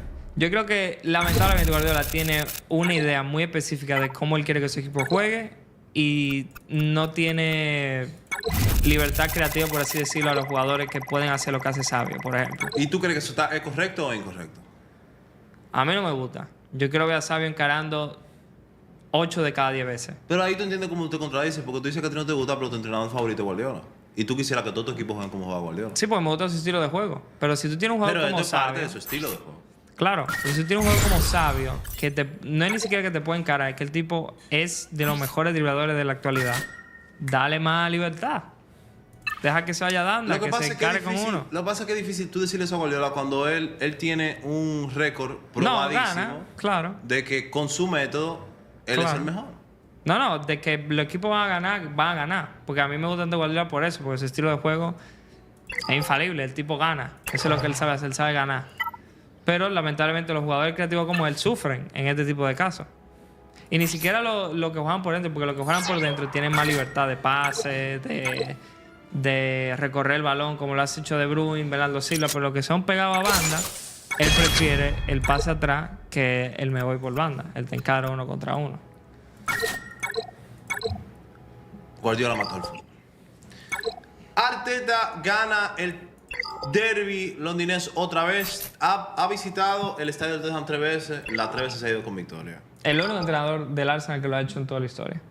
1-0 con gol de Gabriel Magalhaes. Me gusta mucho la camiseta negra del Arsenal. Es muy bonita, es muy bonita. Un Arsenal sin Odegaard Sin Odegaard, pudo bregarle al... sin Declan, Sin Declan, sin Mikel Merino, sin Merino, le ganó con a un Tottenham, timber estelar. que debió de ser expulsado, si somos objetivos.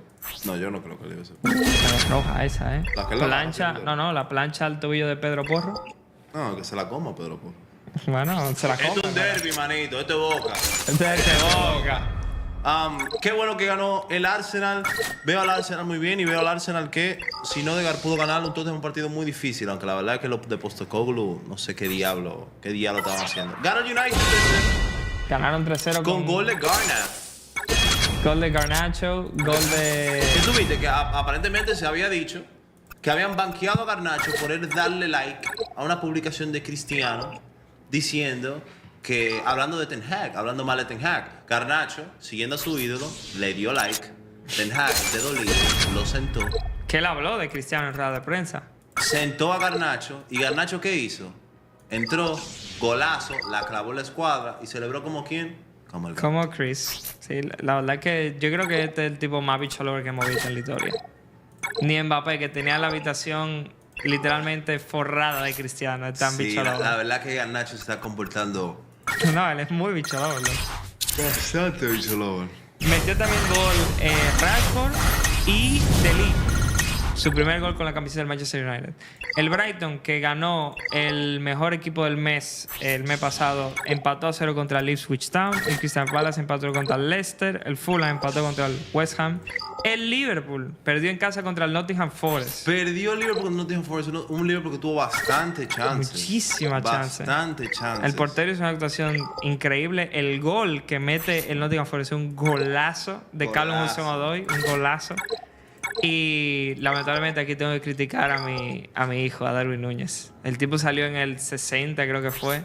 Dije, tú a ver, va a revolucionar el partido.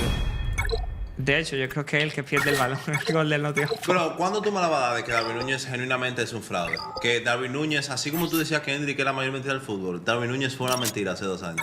¿Cuándo tú me la vas a empezar a dar? Que de verdad él es simplemente horrible. O sea, Darwin Núñez es nivel Kings League.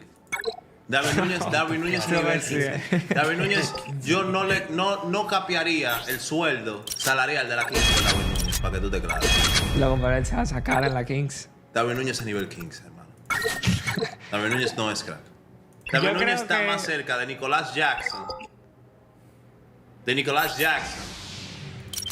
Que Buen delantero. que de Lautaro Martínez. Uy, un delantero ahorita ahí. No, mira, dame una temporada más ya. Dame una temporada. Perfecto, ganó el City, como estamos diciendo ahorita. Ganó el Aston Villa con un golazo del colombiano John Durán. Loco, qué golazo de John Qué Durán. tremenda pierna, loco. A mí me da que él le dan el balón. Él se ve casi, no es en el medio campo, pero muy para atrás. Y el tigre simplemente dice, ¿tú sabes qué? Yo lo voy a pegar de aquí. Loco, si él Bam. tiene esa fuerza, tanta fuerza en esa pierna derecha, ¿qué tanta fuerza tendrá su tercera pierna, por ejemplo? Más todavía, seguro. Ese tipo Fuera es un toro. potente, tiene que ser Ah, potente. te digo ¿no? un toro. El Everton que otra vez iba ganando 2-0, lo mismo que la jornada pasada contra el Bournemouth, y le remontan 3-2. El Bournemouth que pierde contra el Chelsea con debut de Sancho, que lo hizo muy bien en la camiseta del Chelsea. Y el último partido que vimos fue un Wolverhampton-Newcastle con un golazo de... ¿Cómo se llama el blanquito? Se me olvidó el nombre. Pero metió un golazo. Bueno, City queda de primero en la tabla, tan solo 2 puntos del Arsenal, de segundo Newcastle, que está de tercero, que tan solo Muy bien, ha el empatado Newcastle. un partido y ganado 3. Liverpool cuarto, Aston Villa quinto, y ya luego seguimos en la tabla por debajo. El Tottenham está de 13, Abu United décimo. Vamos a la Serie A, porque Milan ganó 4-0. Un Milan que metió 4 goles en 30 minutos. Muy bien. Que metió 2 penales, la verdad. Pero que en Serie A está rompiendo. Está metiendo mano. Está de hecho metiendo más mano. Un equipo que nosotros pensamos que iba a ir bien, que a la Juve, que ha empatado los últimos par de partidos. Ha empatado, creo que los últimos 2 partidos 0-0 los dos. La está haciendo bien el Milan. Lo está haciendo. Yo creo que fue que por fin hicieron un gran partido, porque yo creo que ganaron otro, pero fue sufriendo y este está muy bien. Ganando 4-0 en casa. Un Milan que, recordemos que va a jugar Champions League y tiene partidos complicados. Ahora, un partido que sí lo está haciendo muy bien es el Napoli, que ganó 4-0 con otro gol de Lukaku. Y un Napoli que por fin está moviendo lo que es Antonio Conte en la Serie A otra vez. Así es, empató el Inter y un Inter que ahora mismo está de segundo con 8 puntos y Napoli está de primero. Ojo que volvió contra la Serie A. Ojo. Cuidado que se puede ir con el Scudetto. Bayern Múnich, el Bayern de Company que ganó 6-1 al Holstein Kiel con hat-trick de Harry Kane, gol de Olise, gol de Musiala en el primer minuto. En realidad fueron 18 segundos. Se fue de una vez. Fue de una vez. Bayern Múnich que está bien, hay que ver cómo le va a Bayern en Champions, que juegan esta... Hay que ver cómo le va en Champions. Y algo importante del juego del Bayern Múnich es Musiala, loco. lo está usando tanto en salida del balón como en creación de... O sea que esperemos que se le quede sano toda la temporada porque... El sobrevalorado. Sobrevalorado Musiala comprado, Y después tenemos el Bayer Leverkusen que ganó 4-1 al Hoffenheim con doblete de Boniface, que yo te aseguro que la temporada pasada está en la Premier League. Te lo ficha cualquier equipo. La próxima temporada te lo fichan por... Qué partidazo de Boniface, El tipo es muy bueno, Qué locura de jugador. Lo que es este y el Gyökeres, el CS del Sporting, te lo fichan los dos la temporada que viene. Pues, El Barça debería fichar al Gyökeres. ¿Y cómo queda la tabla de Bundesliga? Con el Bayern primero con 11... No, exacto, con... Ah, mira qué bien. Ahora sí, con 9 puntos. El Dortmund segundo con 7. El Leipzig tercero con 7. Y el Bayern Leverkusen baja a quinto con 6. ¿Tú crees que el Leverkusen gana algo esta temporada? yo creo que el Leverkusen es el ¿Repite Bundesliga? Yo creo que el Chavo es el Y por último, tenemos la League On, en la que el PSV vuelve a ganar 3-1 hoy con... Bueno, hoy.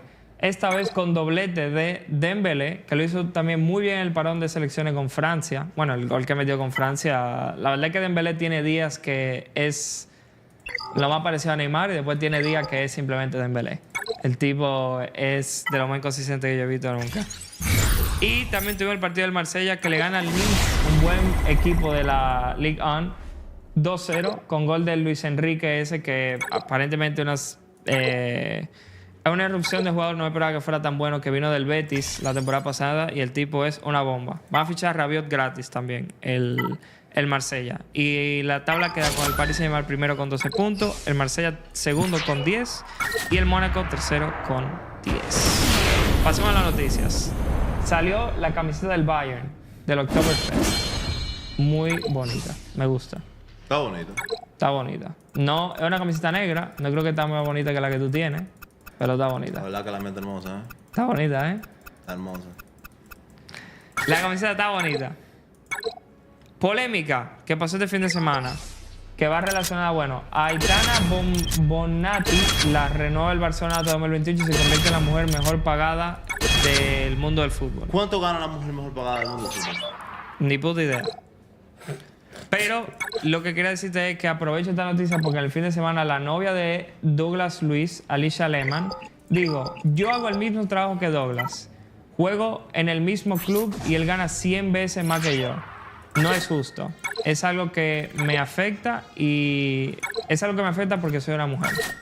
¿Qué creemos de eso? Yo creo que ella tiene toda la razón en la parte de que ella gana 100 veces menos porque es una mujer. O sea, sí. Ah, ya.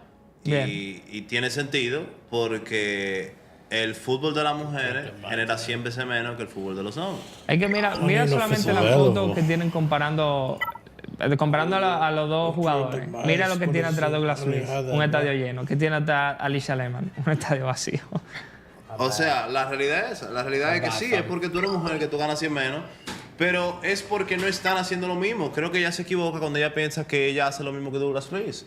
Y evidentemente no. Pueden jugar la misma posición. Y de hecho, ella puede ser tan mejor que Douglas Luiz. Puede ser mejor. Que no lo es, evidentemente. Pero es el tema de que donde juega Douglas Luiz, el equipo de Douglas Luiz genera 100 veces más que lo que genera el femenino. O sea, la serie masculina genera, me imagino, 1000 veces más que la serie femenina. Entonces, eso es así. Es como que si tú estás trabajando en un sitio que genera menos. Si tú trabajas en bebidas Will, tú vas a ganar menos que si tú trabajas en Coca-Cola. Son facts. Aunque esté haciendo lo mismo en las dos compañías, pero hay una que genera más que otra. Pero no es exclusivamente por sexo. Si el fútbol femenino tuviera la misma... generara lo mismo que el masculino, entiendo que ganarían similar. Porque hay en otras áreas donde no pasa.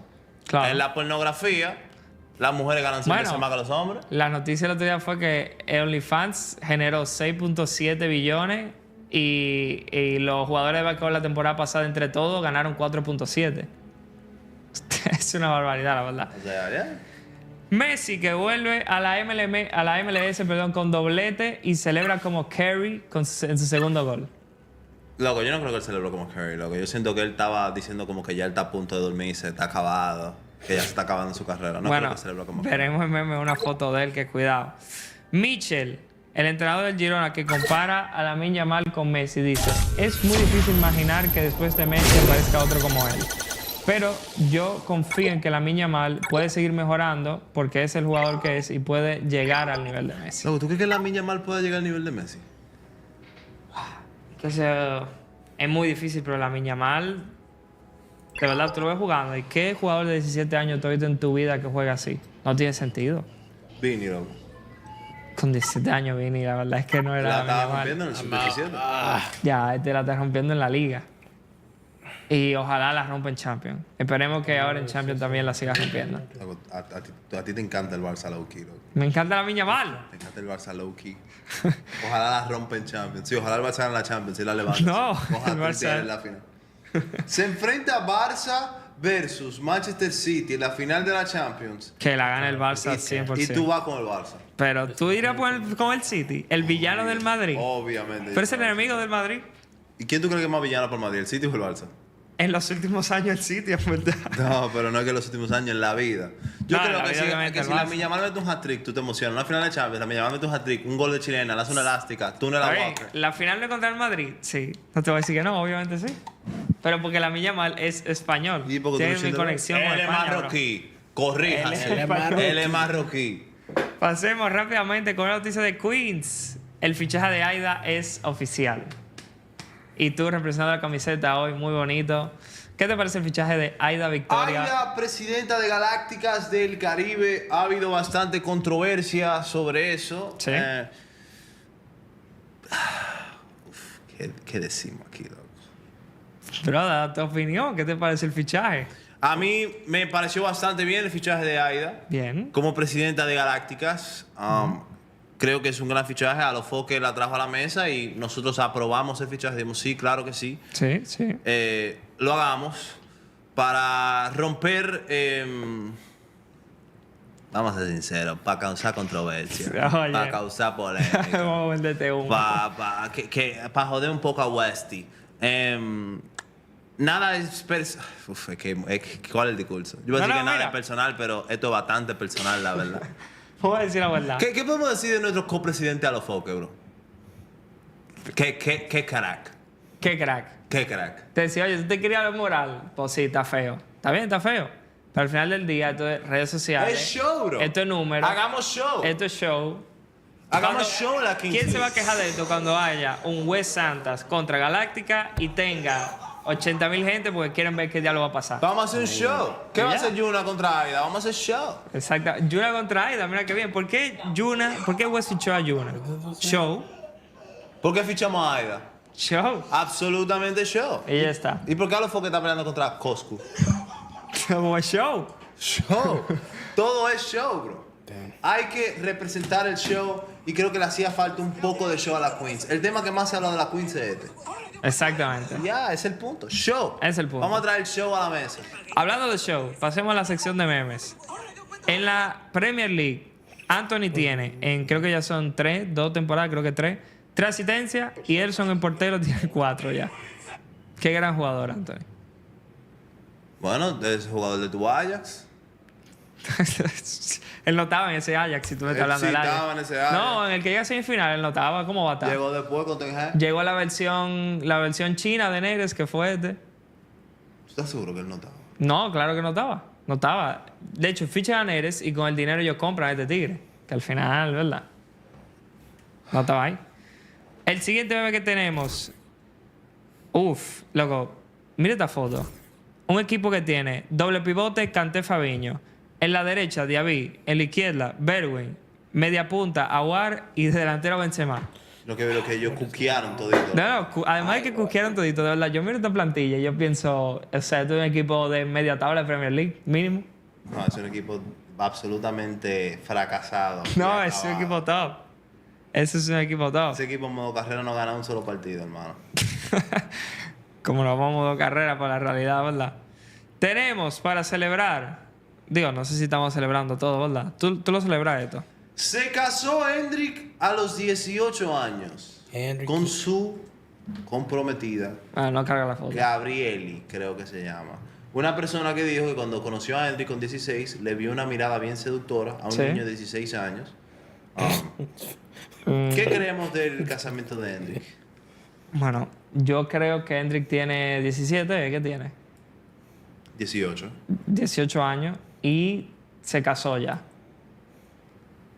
No sé, no me gusta opinar en la vida amorosa de otra persona, pero... Qué pena, tienes un podcast en el que hablamos de futbolistas, en el que te toca opinar de futbolistas. Si ya tengo que hablar de tu relación, Hendrik, tengo que decir que me parece algo apresurado. ¿Es la verdad? ¿Por qué? No sé, o sea, no sé que con 18 años ya tú puedes decidir que esa es la persona con la que tú quieres pasar el resto de tu vida. Que puede ser, ¿eh? Puede ser. Puede ser. Puede ser. ¿Tú te casarías a los 18 años? Yo no me casé a los 18 años. ¿Y te casarías ahora? Yo me pudiera casar ahora, sí. ¿Tú pudieras casar ahora? Me pudiera casar con 24. ¿Y te quedas feliz el resto de tus días? Sí, yo creo que sí. Pero tú ves, yo de ti, o sea, no me sorprende tanto porque ya tú tienes una cantidad de tiempo con ella. Se mi conocen pareja, claro. bastante, han vivido muchas cosas juntos. Ya los dos son maduros, tienen una edad que son adultos los dos, entonces tiene una decisión con sentido. Lo de Hendrik me parece algo más... ¿Te parece sin sentido? Sí, me parece que se divorcian en 3 años y ella se queda con el 50% de su beneficio. Wow. A menos de que le haya aplicado la de Hakimi y ella pudo toda la mamá. Es muy buena esa, la verdad. Hakimi se burló. Eso es fake, ¿tú sabías que al final eso es fake? ¿Eso es fake? ¿Tú no sabías que eso era fake? No. Eso es absolutamente, completamente fake. O sea, ella sí le quitó el 50%. Bueno, 50%. No, yo creo que era que él solamente tenía una cosa en nombre de la mamá una vez, no sé. Digo, bueno, no me quitaste el carro por lo menos. O sea, era algo así. Ay. Pasemos a la pregunta. La primera pregunta la hace Ethan XD354. ¿Cuál es su top 10 de futbolistas en la actualidad? Actualidad. Actualidad. Fácil. Vini 1. Sí, Haaland 2. sí, Bellingham 3. sí. Rodri 4. Rodri 3, Bellingham 4. Yo estoy diciendo mi top. Mbappé 5. Uy, alto, ¿eh? Estoy diciendo mi top. Al penalty merchant de Mbappé. Valverde 6. Ok. Yo digo que Séptimo Lamine Yamal. te cabe otro del Madrid ahí, la verdad. Séptimo Lamine Yamal. ¿Me cabe otro el Madrid? No, fuck no. Oh, no. Fuck no. Ok. Octavo. Es raro eso, pensándolo ahora. ¿Cómo no te cabe otro del Madrid si para ti el mejor central del mundo juega en el Madrid? Sí, pero un central que entra en un top 10 está un poco antifútbol, la verdad. Van Dijk entra en un top 3 Balón de Oro y para mí lo pudo haber ganado. Sí, en el 2018. Estamos en 2024, papi. Actívate. Y Militao no es tan bueno, es verdad. Militao es bastante crack, pero él no es top 10 mejor jugador del mundo. Si tú pones a Militao en un top 10 mejor jugador del mundo, que tú acabas de decir que sí, pero tú dijiste que cabe otro. No, yo no. Tú acabas de decir que cabe En el otro tuyo, Madrid. en el tuyo. ¿Cómo que en el mío tú no sabes cuál es el mío? Te he dado opciones. Dame opciones. Te faltan 2. Foden 8. Ajá, Foden 8. Y Foden, él está jugando, loco. claro. Loco, noveno Lautaro Martínez, décimo Harry Kane. Bien, me gusta. Yo te diría ese mismo en orden diferente y quizás quitaría No me digas eso, dime su top 10. 1, Vini, 2, Haaland, 3, y por eso simplemente Vini 1. ¿Tú eres un hater? No, que él sea, es que él sea el mejor del mundo no quita que sea provocador. Tercero, Rodri, 4, Lamine Yamal, 5, Bellingham, 6, Lautaro, 7, Kane, 8, Pedri, 9, Bro, what the heck De is this? Bruyne y 10º. Está bien, Mbappé. Bro, I don't wanna hear this. Entre Lamine Yamal y Vinicius Jr., ¿quién creen que será mejor en 5 años? Bro, Qué buena pregunta. Cállate. Pregunta Sebas López Rosado. En 5 años, Lamine Yamal va a tener 22 Cállate. y Vini 29, 22. Vinicius 29-28. En teoría, Vini va a estar en su prime. El prime de los jugadores es por esa edad, 27, 28, cuando ya están muy festivos. Lamine Yamal todavía va a ser un niño. What the Siendo honesto, yo te diría Vini. Porque él ahora mismo es el mejor. Y si dentro de 5 años todavía él no va a estar viejo, en teoría él va a seguir mejorando todos los años. Tiene que ser él. O sea, en 5 años la Yamal no va a superar a Vinicius. No. Pero la Yamal lo bueno que tiene es eso. Que en 5 años te va a tener 29. Vamos a decir que tú pones en 8 y él va a tener 30 y pico. Te va a tener todavía 24, 25. Hoy en día, Sí. tú tienes un equipo y te falta una posición. Ok. Y tú esa posición es o la Yamal o Vinicius. Hoy, Y ya, me tengo que quedar con él. por el resto de tu vida. La Yamal. Entonces, ¿por qué tú dices que Vini va a ser bueno en 5 años? Bueno, tú me dices el resto de mi vida, no 5 años. No es lo mismo. En 5 años, lo que digo, él va a tener 28. El resto de mi vida, él va a llegar a los 40. Yo le puedo sacar más jugo a la Yamal. Yo creo que en 5 años seguirá siendo mejor Vinicius Junior. Creo que en ningún momento la Yamal superará a Vinicius Junior. En ningún momento, en ningún tipo de ranking. Si eso pasa, yo simplemente dejo de ser fan de Vini. Ok. Empiezo a ser fan de Lamine y me tatúo en el brazo 403. Anótalo, se viene el 403. La siguiente la hace Ensoft y pregunta: ¿es verdad que le llenarán la cara de... ¿Cómo? ¿Es verdad que le llenarán la cara de dedos a Will? No entiendo esa pregunta. Yo anuncié una pelea la semana pasada Ajá, y yo tuiteé: ¿quién diablos es Luken, ajá. mi rival? Y me respondió el gordo que dice pedilo Pero por Twitter. Me dijo, el que te va a llenar la cara de dedos. la cara de dedos, no entiendo eso. ¿Tú crees que me...? Sí, la verdad es que lo que pasa, él solamente piensa en llenarse la cara de cosas. ¿Tú me entiendes? Me pasé. No, está bien. Bien, él me dijo que me lo va a llenar. Sí, está bien. ¿Qué tú crees de eso? ¿Tú crees que me rompan la cara en parencia de mano? Me encantaría darte mi opinión, pero lamentablemente no sé quién es Luke. Un DJ. Y un DJ te llena la cara de Es dedos. un DJ. Bueno, usa la mano. La mano, o sea, Y para... juega Sí, Counter-Strike. pero el movimiento es otra cosa, no es para esto. Pa' fregar. Para fregar. Yo no creo que Luken... Es que yo no sé quién es Luken. Si conociera a Luken te dijera, mira, te puede ganar, pero yo no sé quién es Luken. Lo siento, Luken, no sé quién tú eres. A mí dame a Will. La siguiente la hace el Josué Oh My God. ¿Creen que el Barcelona puede ganar la Champions League? Esta semana empieza la Champions League, nuevo formato, nuevas cosas, pero lo que no es nuevo serán las vergüenzas que da el Barcelona. Obviamente el Barcelona no ganará la Champions League. Obviamente el Barcelona vende un humo enorme al principio de temporada y después se va humillado en Champions. Y eso es lo que va a pasar. Hay una frase muy bonita que dijo un historiador, Stephen Hawking, que él dijo: la historia se repite. Entonces, la historia del Barça se repetirá en Champions cada año. La historia está obligada. Un día fue 8-2, otro día fue un 3-0, Pero fue otro día 4-0. fue un 4-0. Este año veremos. Mira, te voy a responder de la siguiente manera. Si yo tuviera que decirte mi top 3 favoritos, el Barça no está. Así que voy a decir Me que- sorprende porque tú hace 20 minutos dijiste que el Barça es el mejor equipo de Europa en la actualidad. Entonces tú tienes como que alinear tus acciones con tu Sí, pero palabra. la Champions no es un partido. Me sorprende. No, es que yo sé cómo te sorprende cuando es un torneo que va a durar hasta junio, julio. Me sorprende. Tú a veces eres Team Barça y a veces eres Team Anti-Barça. Yo soy team actualidad. O sea, eso básicamente tú acabas de decir que eres intermedio. Y la última pregunta la hace That Boy Jojo. Si los dejaran una hora con CR7, ¿qué le preguntaría? Una hora con el bicho, ¿qué le preguntaría? Yo siento que esa hora fuera literalmente buena. Fácil. Una hora con el bicho, ¿qué le preguntaría? Es que todo te han preguntado, ya que tú lo puedes decir que nunca le han preguntado. ¿Cuánto te mide? Madre, bro.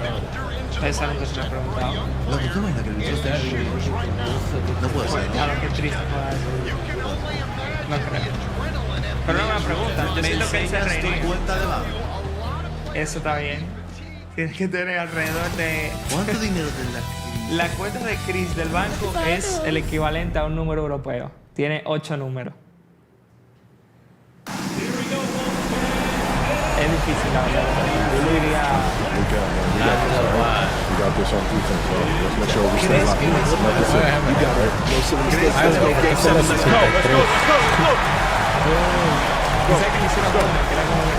Yo, Pete, what's up, coach? You brought us this far. Now take us home. Come on, coach. I was born ready. I'm already looking at it. And we are underway again here. Greg, less than 3 minutes to go. English is that moment you can dream up. MP has a chance to get his team over the proverbial mountain in a Game 7 of the NBA Finals. Never a bad idea to run the old get right. You're right. And if it produces a slam like that, we'll probably see more of it. Yeah, defensive breakdown there. Gotta communicate and switch that screen. And we all know he isn't just going to lay it up. He's going for the throwdown every time. MP. Let's go, baby. Cannot be stopped. They're not put down. To put more fuel on the fire. This is that moment. And here's Jokic. Welcome back to the kickoff. Today was home in Spurs. We've got the man Craig Mitchell did the coin toss at the start of the derby. Yes. Craig, what was that like over this one? What, the coin toss? Yeah, what was it like being on the pitch? That was gas. And the funny thing is, when I was walking, because they had me waiting by the line where the players lined up and shook hands and stuff, then he went to the centre circle and I saw Raheem on the bench. And I looked at him and I was like, and then he was like smiling. I was like, yeah, he's gone to the Ops. I love you, Raheem, but you've gone to the Ops. But no, it was good, man. It was funny because when I went up to the ref, he was like, you got the coin, and I was like, no, but I have a coin. Like, you're supposed to have the coin. He's like, okay, we can use my coin then. I was thinking, yeah, like, what do we do? Put it at 50p or something? I don't know.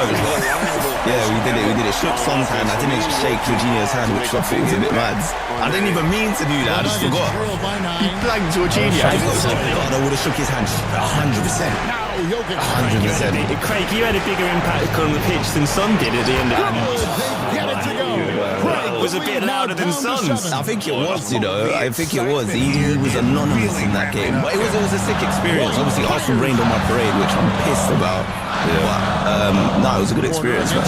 Alright, so let's get into Spurs, right? Because obviously Newcastle recently played Spurs, Arsenal played Spurs, and they've dropped quite a few points early on. Last season they started on fire. This season, in those two big games, Dan Burns the only player to score for Spurs. Right? There's a bit of an issue here in the final third. Obviously, you didn't play badly against Arsenal, but it just felt out of ideas. What do you think the reason for that is this season? We're just poor in both boxes right now. So obviously in our defensive box, we're just, there's lapses in concentration, and one man seems to be a huge culprit, which is Christian Romero. Like, he's supposed to be going through the gears now and becoming like the centre back that Spurs fans rave on about, and because you know he's won the World Cup, he's won Copa America, he played with Messi and great players. We're supposed to see like this guy now, like, because obviously he's a good ball playing centre back, he can score goals, but your main job is to defend, bro. And he's been letting the team down massively. So in the box we need to improve, but then in the other box, in the final third, we're just not clinical. The creativity's not there. Madison yesterday was playing the ball sideways constantly. He's supposed to be the person that can, you know, unlock a defense and pick out a sick ball. He's not doing that. Our wide players are not having influence right now, and I think that's our biggest problem. Our wide players, like Brennan Johnson's not been good enough. Timo Werner's just not good enough. Who else is a wide player? We've got Odobert, young kid from Burnley. You know, we're expecting him to just perform in a Premier League team like this. And then you've got Kulusevski, who's been playing central. Son, you know, Son's probably our only great winger, but he's, you know, you can see he's coming towards the end of his career now. He's 32, going to be 33 probably this season. So it's like our wide players are just not delivering. I'm not really worried about Solanke, but the rest of them, the wide players need to develop. So that's the issue for me. I thought Son yesterday, I thought Son looked good against Ben White a few times, Craig. I thought there was a couple of times where I was worried about what he was doing with Ben White, but what is he, 33 years old now? I think he's 32, he's going to be 33. Surely get him off the touchline soon. Like, he's the best finisher at your club. Surely you want him in the box, not trying to beat a fullback. Yeah, the funny thing is though, it's like when we play him through the centre, it's only good when a team isn't playing in a low block where you can run in behind and create trouble. But teams, and I don't know if it's because we actually do dominate possession or if teams are just actively sitting back against us. I mean, I know Arsenal took that approach yesterday because they were missing their midfield, which is understandable, and they did that very well. But when we're playing a lot of teams now, we're having a lot of possession. Teams are just figuring we can just sit back against Spurs, and it's not because they want to play that way. It's just because they can do it. It's just easy. Our defensive line is super high, so teams are just thinking, we'll just hit them on the break. And if we ain't finding space in behind, Son is basically redundant in that aspect. So yeah. Did any of you think that Romero was fouled for the goal? There was a push. There was a push, but I don't think they're going to give that. Josh, come on, really man, come on. Do you know what I'll say? So we got a player, Jakub Kiwior, the Polish centre-back, left-back guy. One of his first games he played for us season before last was against Brighton. Someone trod on his toe at a corner. He drops to the floor, Brighton score. Now, in those situations, I'm not looking for a free kick. I want my big bad centre back standing up. And I think if you're Cuti Romero, if you're supposed to be the big hard man, I'm sorry, that's we see that every single corner kick, every set piece, players are all over each other. If that's enough to move you at a corner, I'm sorry, that's on you. I'm just bringing it up because last season, I do seem to remember a lot of Arsenal fans, after a certain Newcastle corner went in, complaining about a push. So true. Do you know what I mean? So I just think, do we have to bring this up? Because the Joe Linton push was very much a push apparently, but now it's fine. Is that how it works? This is a good point to make though, because let's be honest, the dark arts that Arsenal do, I know we're going to talk about Arsenal later on, but the dark arts they do in those set pieces are a level above anyone else. And I have to say the set pieces is where you see certain teams set themselves apart. And on Spurs' case, like the defending around that set piece, yes, fair enough, you could say there was a small push. I personally don't think that you'd ever get that as a foul, but the fact that the goalkeeper is worrying about a clash in front of him and not watching the ball, and then the fact that a central defender gets a free header pretty much inside the 6-yard box. I mean, he was basically in the goal, let's be honest, when he got that. It's awful. And to be honest with you, you're never going to be right up there in the Champions League. Is this something to put things right that have been consistently problematic? Is he, because you really want to see evolution from your football manager. You want to see him seasoning, taking the players up a level. And look, this season, you've had 2 hard games in Newcastle and Arsenal, but still, those same problems seem to be there.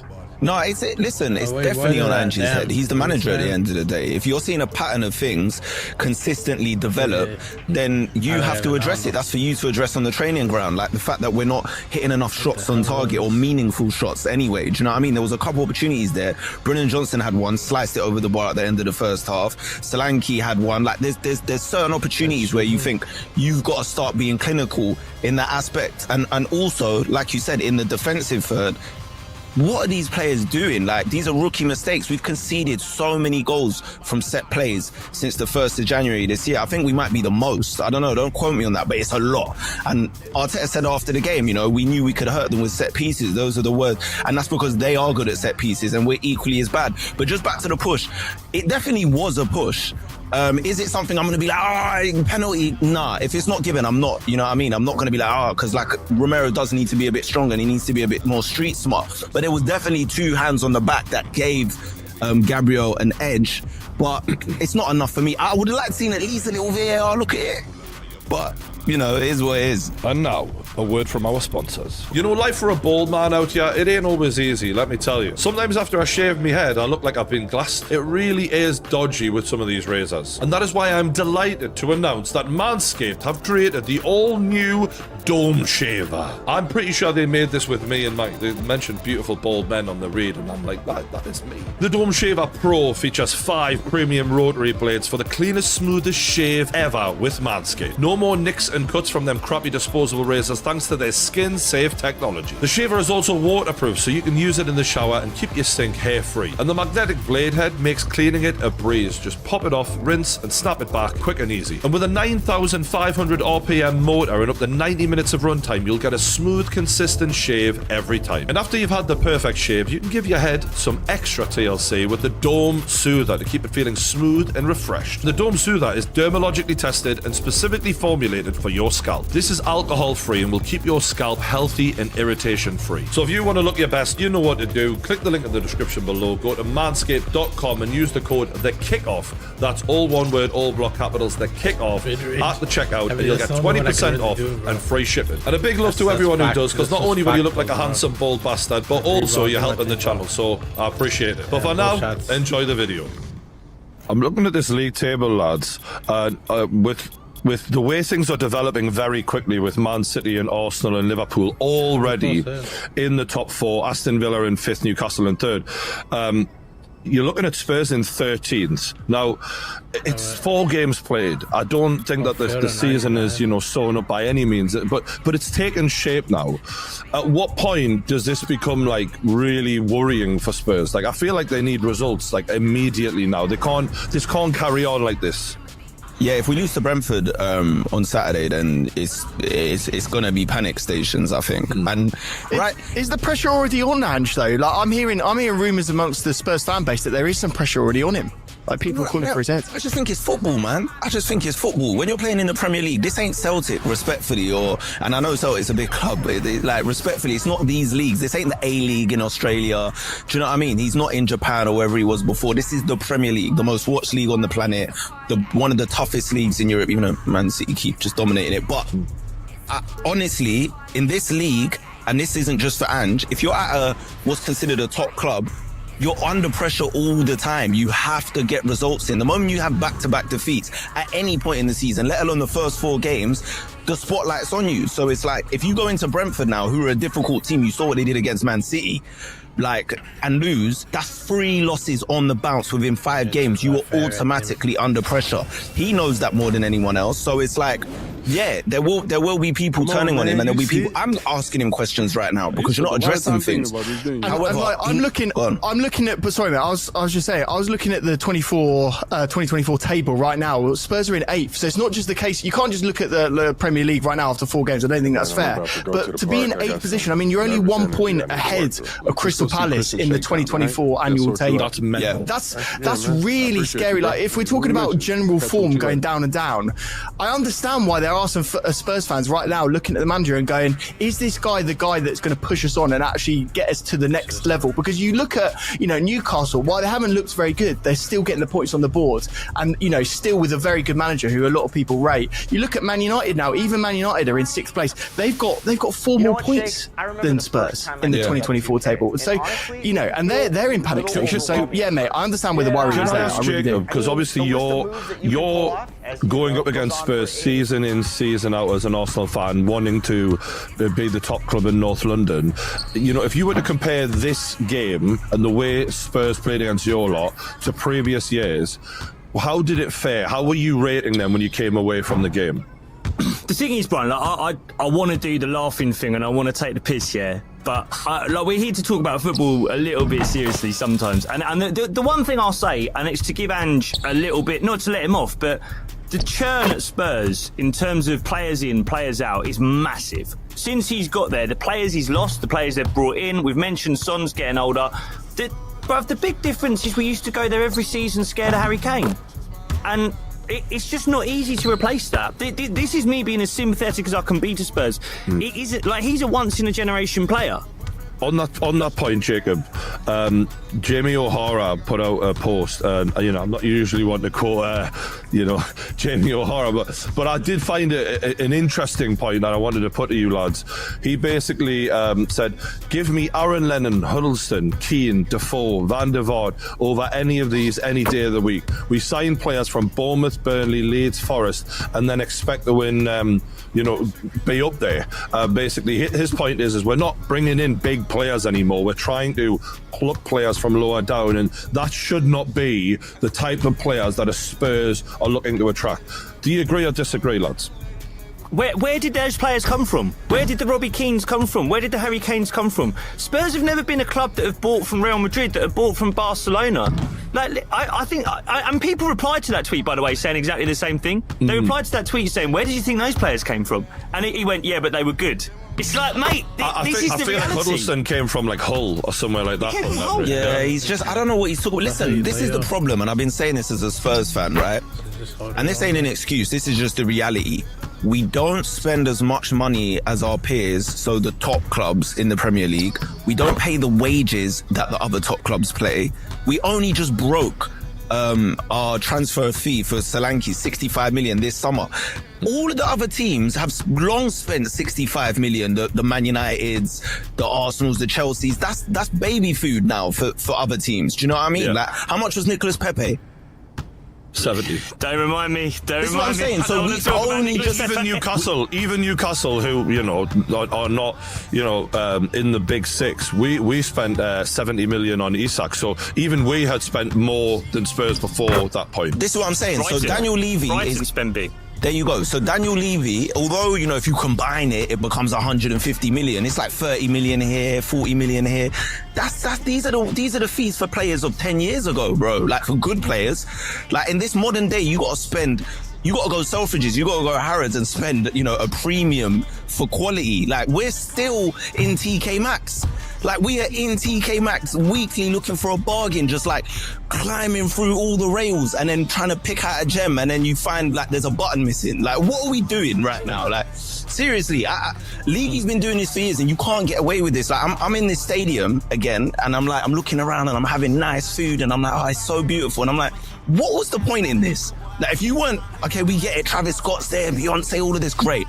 But in terms of the footballing thing, like what actually takes place on the pitch, you have to start pulling your finger out and competing, or sell the club, because the reality is you can't compete if you're not going to invest like these big clubs do. That's the problem with it. Look who we've gone and signed during the summer. Burville, good young player, Swedish player. We signed Odeberg. Like, these are all Archie Gray. These are young players. How are we going to go up a level if the other teams are strengthening and bringing in like really good experienced players? There's not enough experience in the team, especially once Son leaves. So we're not at crisis point yet with Spurs, but I feel like when you start like this, it's such a rough start that you're almost immediately on the back foot, and the pressure is on. Like you say, one more big result like against Brentford where you lose a game like that, then I feel like Ange's mentally on the block then. So well, it's Brentford, then Man United, Brighton, West Ham, Palace, Aston Villa in the Premier League. There's no easy games. That's not the easiest. There are easy games in the Premier League outside the promoted teams. Like, I look at the fixtures these days and I'm like, yeah, it's difficult. Like, every team's got good players now. I'm going to put my hands up now. I think there's a relatively good chance that by Christmas Ange could be gone. Nah, I honestly do. That's a hot take. That's a hot take. But if you look at it, if the form doesn't improve, if the high line remains and they keep playing in the same way, they're conceding loads and loads of goals, I honestly do think that the pressure will be on from the fans, from everyone. So I think I could see it happening. I really could. Don't you think? Because I'd be more worried if the performances were poor. And the performances haven't been poor. So it's an element of frustration, because you got two sides of it in football. You put in a poor performance, you lose, and you go, oh, we're fucking shit. And then you got the other one, which is equally as frustrating, where you're performing well, you've got the ball, you're causing the other team problems, but there's nothing to show for it. So it's one of them weird ones where, Leicester, we battered Leicester. Jamie Vardy goes up the other end, scores a goal, it ends a draw. Everton is shit, so we destroyed Everton, cool. Then we play Newcastle. Brian, you watched that game. We went to St. James's Park. We were playing, like, I was watching it with my friend. We were like, whoa, we're cooking them. Like, 2 goals straight up the other end, counter-attack. And Van de Ven didn't play that game, to be fair, as well. And neither did Solanke. Cool. They come back and we're playing one of the best teams, not only in the Premier League, but in Europe right now. Let's be real. Arsenal are one of them teams. And they edge us 1-0 with a set-piece header from Gabriel. Do you know what I mean? It wasn't like, when we played you lot in May, they scored 3 before half-time. Then we had to go and score 2 in the second half and make it look respectable. At least this time it was like, obviously we don't want to lose to Arsenal, but it was tight. It was a tight game. So if the performances were poor or even mediocre, I'll be like, okay, I'm really worried right now. But I just feel like there's still a basis for them to build on, and it's just defend better and just start scoring. I think once Solanke gets off the mark and other players start chipping in, hopefully a rhythm will start. But it needs to start with Brentford.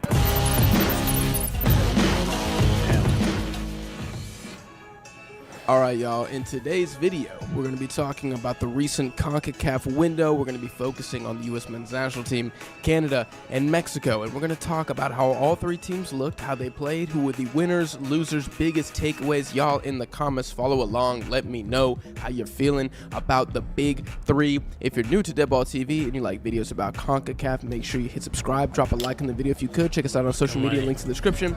Let's go ahead and get into this. Now, I have some little appetizer questions just to get the juices flowing before we go team by team, and I will go team by team here. Question number 1. Are Canada the kings of CONCACAF? Oh yes, we're getting inflammatory, mad inflammatory with the very first question, because that's how we do it here on the channel. Now, I actually think they have quite a strong argument. There's one thing that I really need to see from this Canadian side before I'm ready to anoint them as kings of CONCACAF. But if you guys already are at that level, let me know in the comments. Question number 2, from a player perspective, who was the biggest winner from this window? Again, let me know in the comments. There's 2 names that I'm going to focus on here. Number 1, Chino Huerta from Mexico. MVP versus New Zealand. Thought he played very well against Canada. Obviously didn't give an assist or a goal in that game, but he was running his ass off, and I think even Canadians took notice of his performance, sometimes in a negative sense, because my man was fouling all over the place, but I digress. Second biggest winner for me, and I'm going hipster here. I'm going my boy from Grasshopper, Schwanier, or should I say Schwanier Jordan.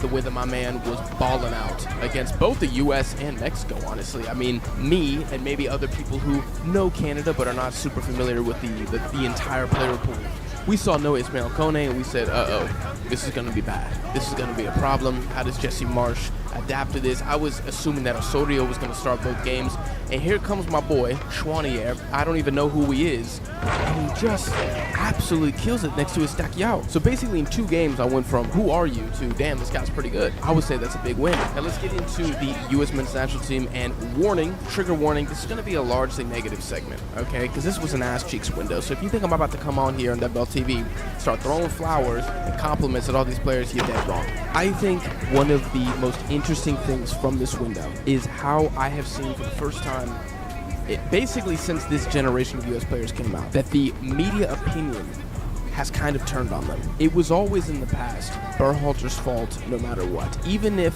Serginho Dest was an absolute moron and got a straight red card, it was, oh, it's not Dest's fault, really, it's Berhalter because of the culture. It's Berhalter because he's the manager.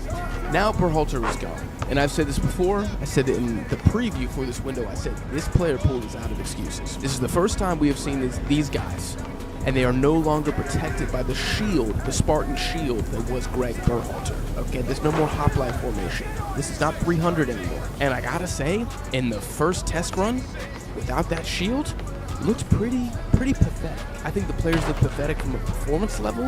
I think the mentality of this team is shocking. That kind of surprised me, because I always considered this group both talented and maybe a little feisty. Maybe that's what I'm trying to say. Hopefully you guys understand. But for the first time, I saw people online, and I'm talking some of the biggest simps that I know, and even they turned on the players, and even they were questioning how good are these guys actually. They were actually levying criticism on the group as a whole, and I found that fascinating because I've never seen that before. It's always been the same kind of 2 excuses, 3 excuses on rotation with the U.S. men's national team, right?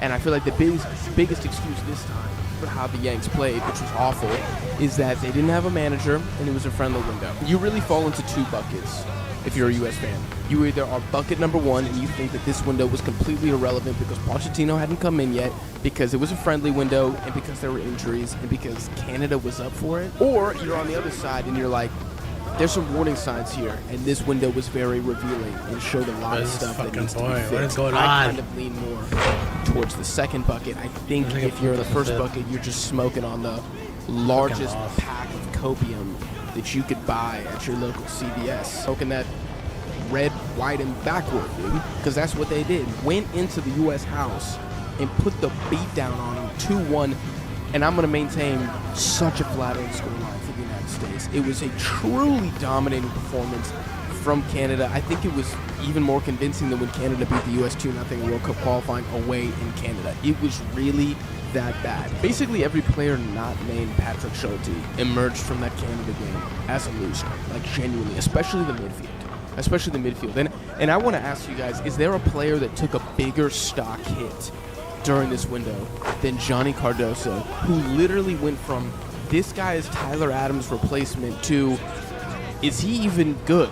Literally in 45 minutes. I mean, what a shift. That was impressive to me, how much of a terrible showing he had against Canada. Now, I don't think Cardoso's a trash player. I don't think he should never be in the national team again. But I do think it is a little concerning how he looked and how he looked next to the other two midfielders. And I'm going to talk about Yunus Musa now, too. Like, this is a guy who I expected him to be the engine in the game against Canada. Brother, you're the only guy who's playing who's got serious reps with the national team. You've been the starter for 3 years.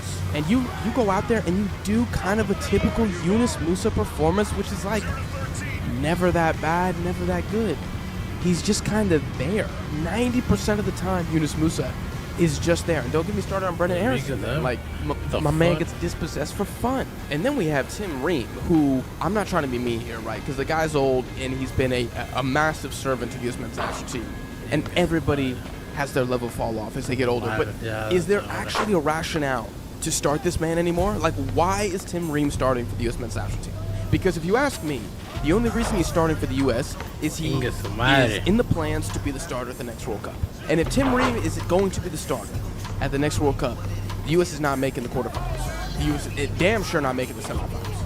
Like, the guy's level has just been on a very obvious apparent fall off going back a year. Really, I think the only players who looked good against Canada were Patrick Schulte and, I cannot believe I'm saying this, Aiden Morris. Aiden Morris might have had the biggest stock increase of any U.S. player during this window. And if that does not embody the travesty that we just witnessed, I don't know what does. Like, genuinely, Morris and Schulte were the only people trying to put any ounce of respect on the U.S. men's national team crest. A lot of the other big boys, Balogun, Pulisic, they weren't like absolutely abysmal, but far from their best. And then to go and tie New Zealand 1-1 at home. God, the same New Zealand that Mexico put the smackdown 3-0 on 4 days before. And then you're going to come out to the media, and this is addressed to Christian Pulisic. You're going to come out to the media, and you're going to say, we need Pochettino to come in and change the culture. Are you joking? I saw that, and I said, nah, something is seriously wrong with this team. And again, I'm not trying to be mean. I'm not trying to be an asshole, but you're the team captain, bro. You are responsible for the culture of this team. See, this is the kind of red pill that a lot of U.S. fans don't want to see. It is not completely on the manager. It is not on the technical staff to form the culture of the team. It is on the leaders. It is on the best players in the team. They play a part in that, if not a bigger part than the manager. Because they're in the locker room. They're in the hotel room. They're on the pitch. They're the guys that really drive the culture home. And so it just felt like a kind of a loser moment from Pulisic there, a real failure of leadership. I think DeMarcus Beasley called it out even. Like, why are you waiting for another manager to come in and change this team when you can change it right now? You've been in the team for 5 years. This group of players have been together for 5 years. What are you waiting for? What are you waiting? And if the culture wasn't good, why did you advocate for the last manager? I thought he had a good culture. I thought you guys were close.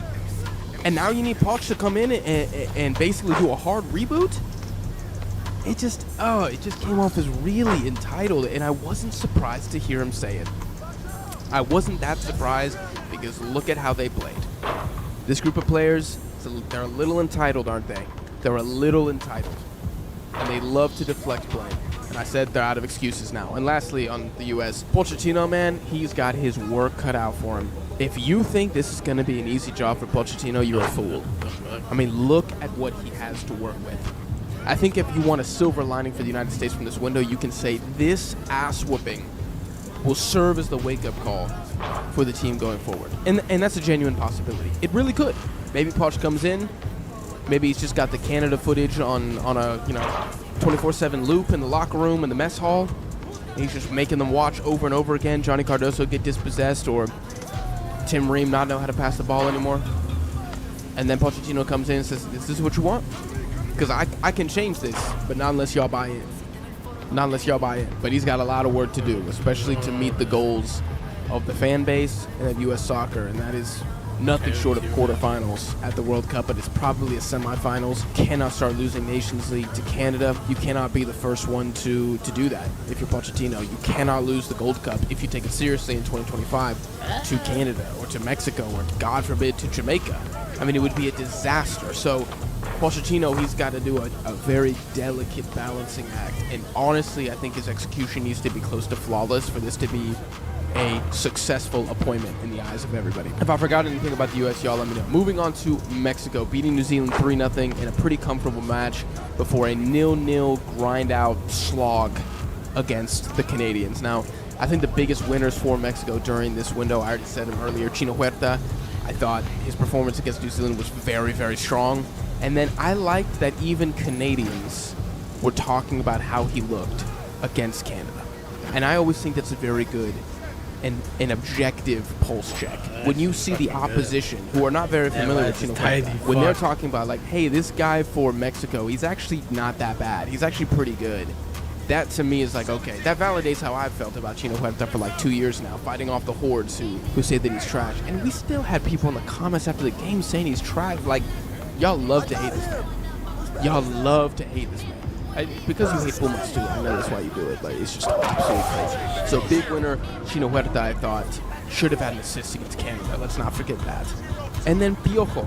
I think Piojo was a winner here, and I think he's a winner here because he's playing at a very competitive area of the pitch for the U.S. men's national team. Like, he is not the locked-in starter. You can say the same thing about Chino Huerta. Those guys are not the locked-in starters. And I think at least technically, Piojo showed that he has a bit extra that guys like Antuna just simply cannot bring to the national team. I mean, I don't think you can validate bringing Antuna back. I don't think you could before, but especially after Piojo looked in this window, I don't think you can. I believe he led the team in chances. People will drag him for not being super effective against Canada when he's getting marked by Alfonso Mother effing Davies. I mean, just crazy the expectations some of y'all have. Like, everybody, ask the U.S. how Malik Tillman did against Alfonso Davies. And Malik Tillman is still in Alfonso Davies' pocket right now. He's still in there. I kind of think that's it for the winners, to be honest. I don't think there's a lot of losers for Mexico. In fact, I don't really know if there are any losers. Maybe you could say Santi Jimenez, because Santi Jimenez again failed to score. Now, if we're being fair about this, he did do things well, but he should have scored against New Zealand, and he probably should have scored against Canada. It's a good save by Dave St. Clair, but he probably should have scored against Canada. I was a little frustrated when Aguirre pulled him in the 60th minute for Henry Martin, but I have to be fair. Santi has not done enough to make himself untouchable. Like, he needs to score goals. You cannot keep talking about everything else. You cannot keep referencing his form for Feyenoord.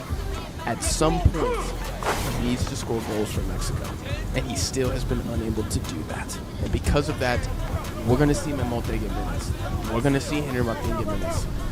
That's just how it is. And even though it bothers me personally, I understand why Aguirre is doing it. Because he's like, yo, if you're not scoring the goals and you're my 9, I gotta look to the bench. Another quick talking point for Mexico I wanted to bring up is the midfield, and I know that Eric Lira, I know that's a temporary solution, right? Because Edson is not available, but it is painfully obvious that that cannot be the answer going forward, and I really do not think Pineda is the answer at the cam going forward. And this is a dangerous bridge to cross, but I'm gonna cross it. I've seen this movie before. It was like the Gold Cup all over again, where we see strong performances from Luis Romo and Opening Pineda.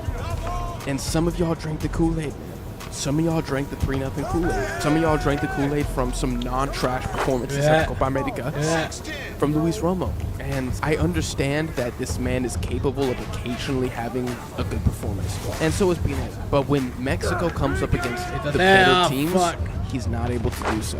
How many mistakes do we have to see from these guys before we just unanimously agree, and agree forever, that they're not up to snuff, that they're not good enough? Pineda simply does not have the technical ability to play in tight spaces. He cannot be a cam for Mexico. I'm not even sure if he should be central. He's probably better out wide.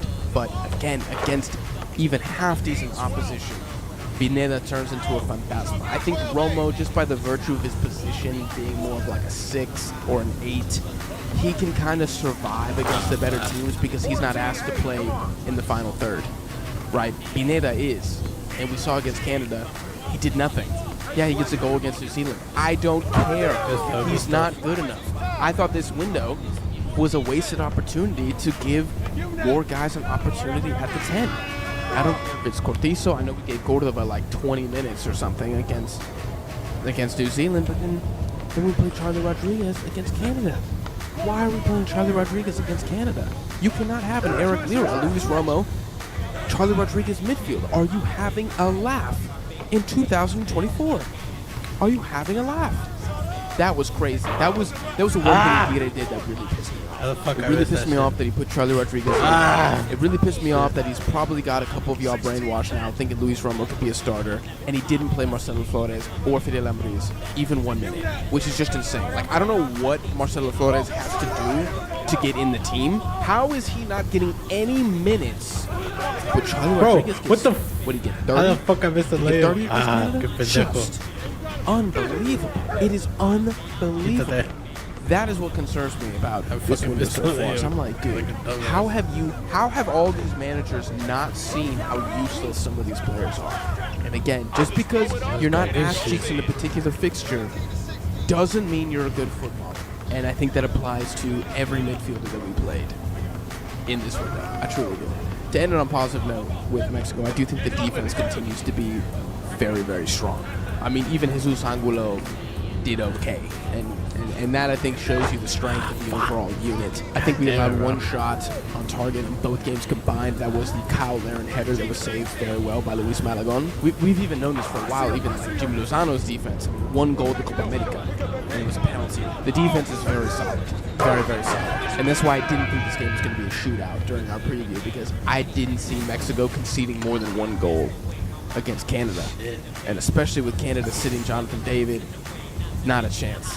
The back line for Mexico is very, very strong. I mean, Johan Vasquez, he needs to be the first name on the team sheet. I mean, even before Edson, he has to be the first name on the team sheet. He's just Mr. Reliable. Almost had the game-winning goal, but it was well blocked by Alfonso Davies. Fullbacks even. Araujo, very, very good duel with Liam Miller. I mean, I would say that he locked him up, but you can disagree with me if you want. Israel Reyes even against New Zealand looked pretty solid, but it's against New Zealand. I would have liked to see him get some minutes against a better team, but defense for Mexico absolutely locked down. The downside of that is that our goalkeepers don't really get opportunities to do anything. I mean, 1 save from Malagon, which was a good save, but kind of hard to change the depth chart there because they don't really do anything, which maybe is a good thing. Last thing about Mexico, the attendance, the low attendance. It was reported to 32,000 at the AT&T game against Canada, the lowest ever attendance for a Mexico game at that stadium, and 25K at the Rose Bowl. Now, I don't know what that means. I don't know if that means the weather was bad. I don't know if that means there was no parking. I don't know if that means that fans are actually getting tired of the Bullschlager. You know, I don't know. I tried to be somewhat optimistic with Mexico, so I'm going to believe it's because people have had enough. 32,000 at the AT&T Stadium is a massive L for Mexico. That's a lot of money lost. It almost feels like too little too late, but maybe there is no such thing as too late with something like this. I hope that it continues, but I don't know if it will. I'm pretty sure the game in Guadalajara against the U.S. sold out. But that game's in Mexico, so I think it's a bit different. But I think these like Mex Tour games, I'm very curious to see if this trend continues. Because if it continues and you hurt the wallet of the FMF, change will come. I promise you. Let's move on to Canada, lastly. Biggest winners of the window. Period. Biggest winners of the window. I think they had a lot to gain and a lot to lose coming in here. If they lost both games, even if they lost 1 game, I feel like people would say, oh, Copa America fluke. Oh, Jesse Marsh, you got lucky. Oh, these players, they just, yeah. 3rd best team in CONCACAF. If they came in and they won, if they beat Mexico as well, you say Kings of CONCACAF. You say Kings of CONCACAF. I'm not quite ready to say Kings of CONCACAF, but the streets will say Kings of CONCACAF. And sometimes the streets are right. Often the streets are wrong, but sometimes the streets are right. And they ran the U.S. off the park, rotated the squad heavily against Mexico, and still didn't lose. How Jesse Marsh has turned this team into a unit is incredible, and still a pretty short amount of time. And I think the appointment looks more genius with every single passing day. Like, I think the biggest strength with Canada is the athleticism of this team. And that is perfect for what Jesse Marsh does. You could not have asked for a better marriage. than Jesse Marsh in this Canadian pool. Like, this team, I'm going to say this now, Canada moving forward, they're going to be so hard to beat. They're going to be so hard to beat. I really think the time of the kind of messy, sloppy goals conceded for Canada, I think those are long gone. I mean, the days of Vitoria and Kamal Miller as the center backs, to Bombito and Cornelius, I mean, name me a better upgrade. Name me a better duo. I mean, for God's sake, it's like literally Jason Tatum, Jaylen Brown back there. But previously they had like, shit, I don't know, Jordan Clarkson and Larry Nance Jr. I don't know. Yeah, the point is, I don't know why I threw shade at those players. The point is, these guys are legit. Genuinely, I'm going to start calling the defense the Legion of Boom, because their one-on-one marking ability, their man coverage ability is ridiculous. Like we saw it against Mexico. Mexico has some fast players up top. Chino and Piojo, that's some speed. And it did almost nothing. Good shit.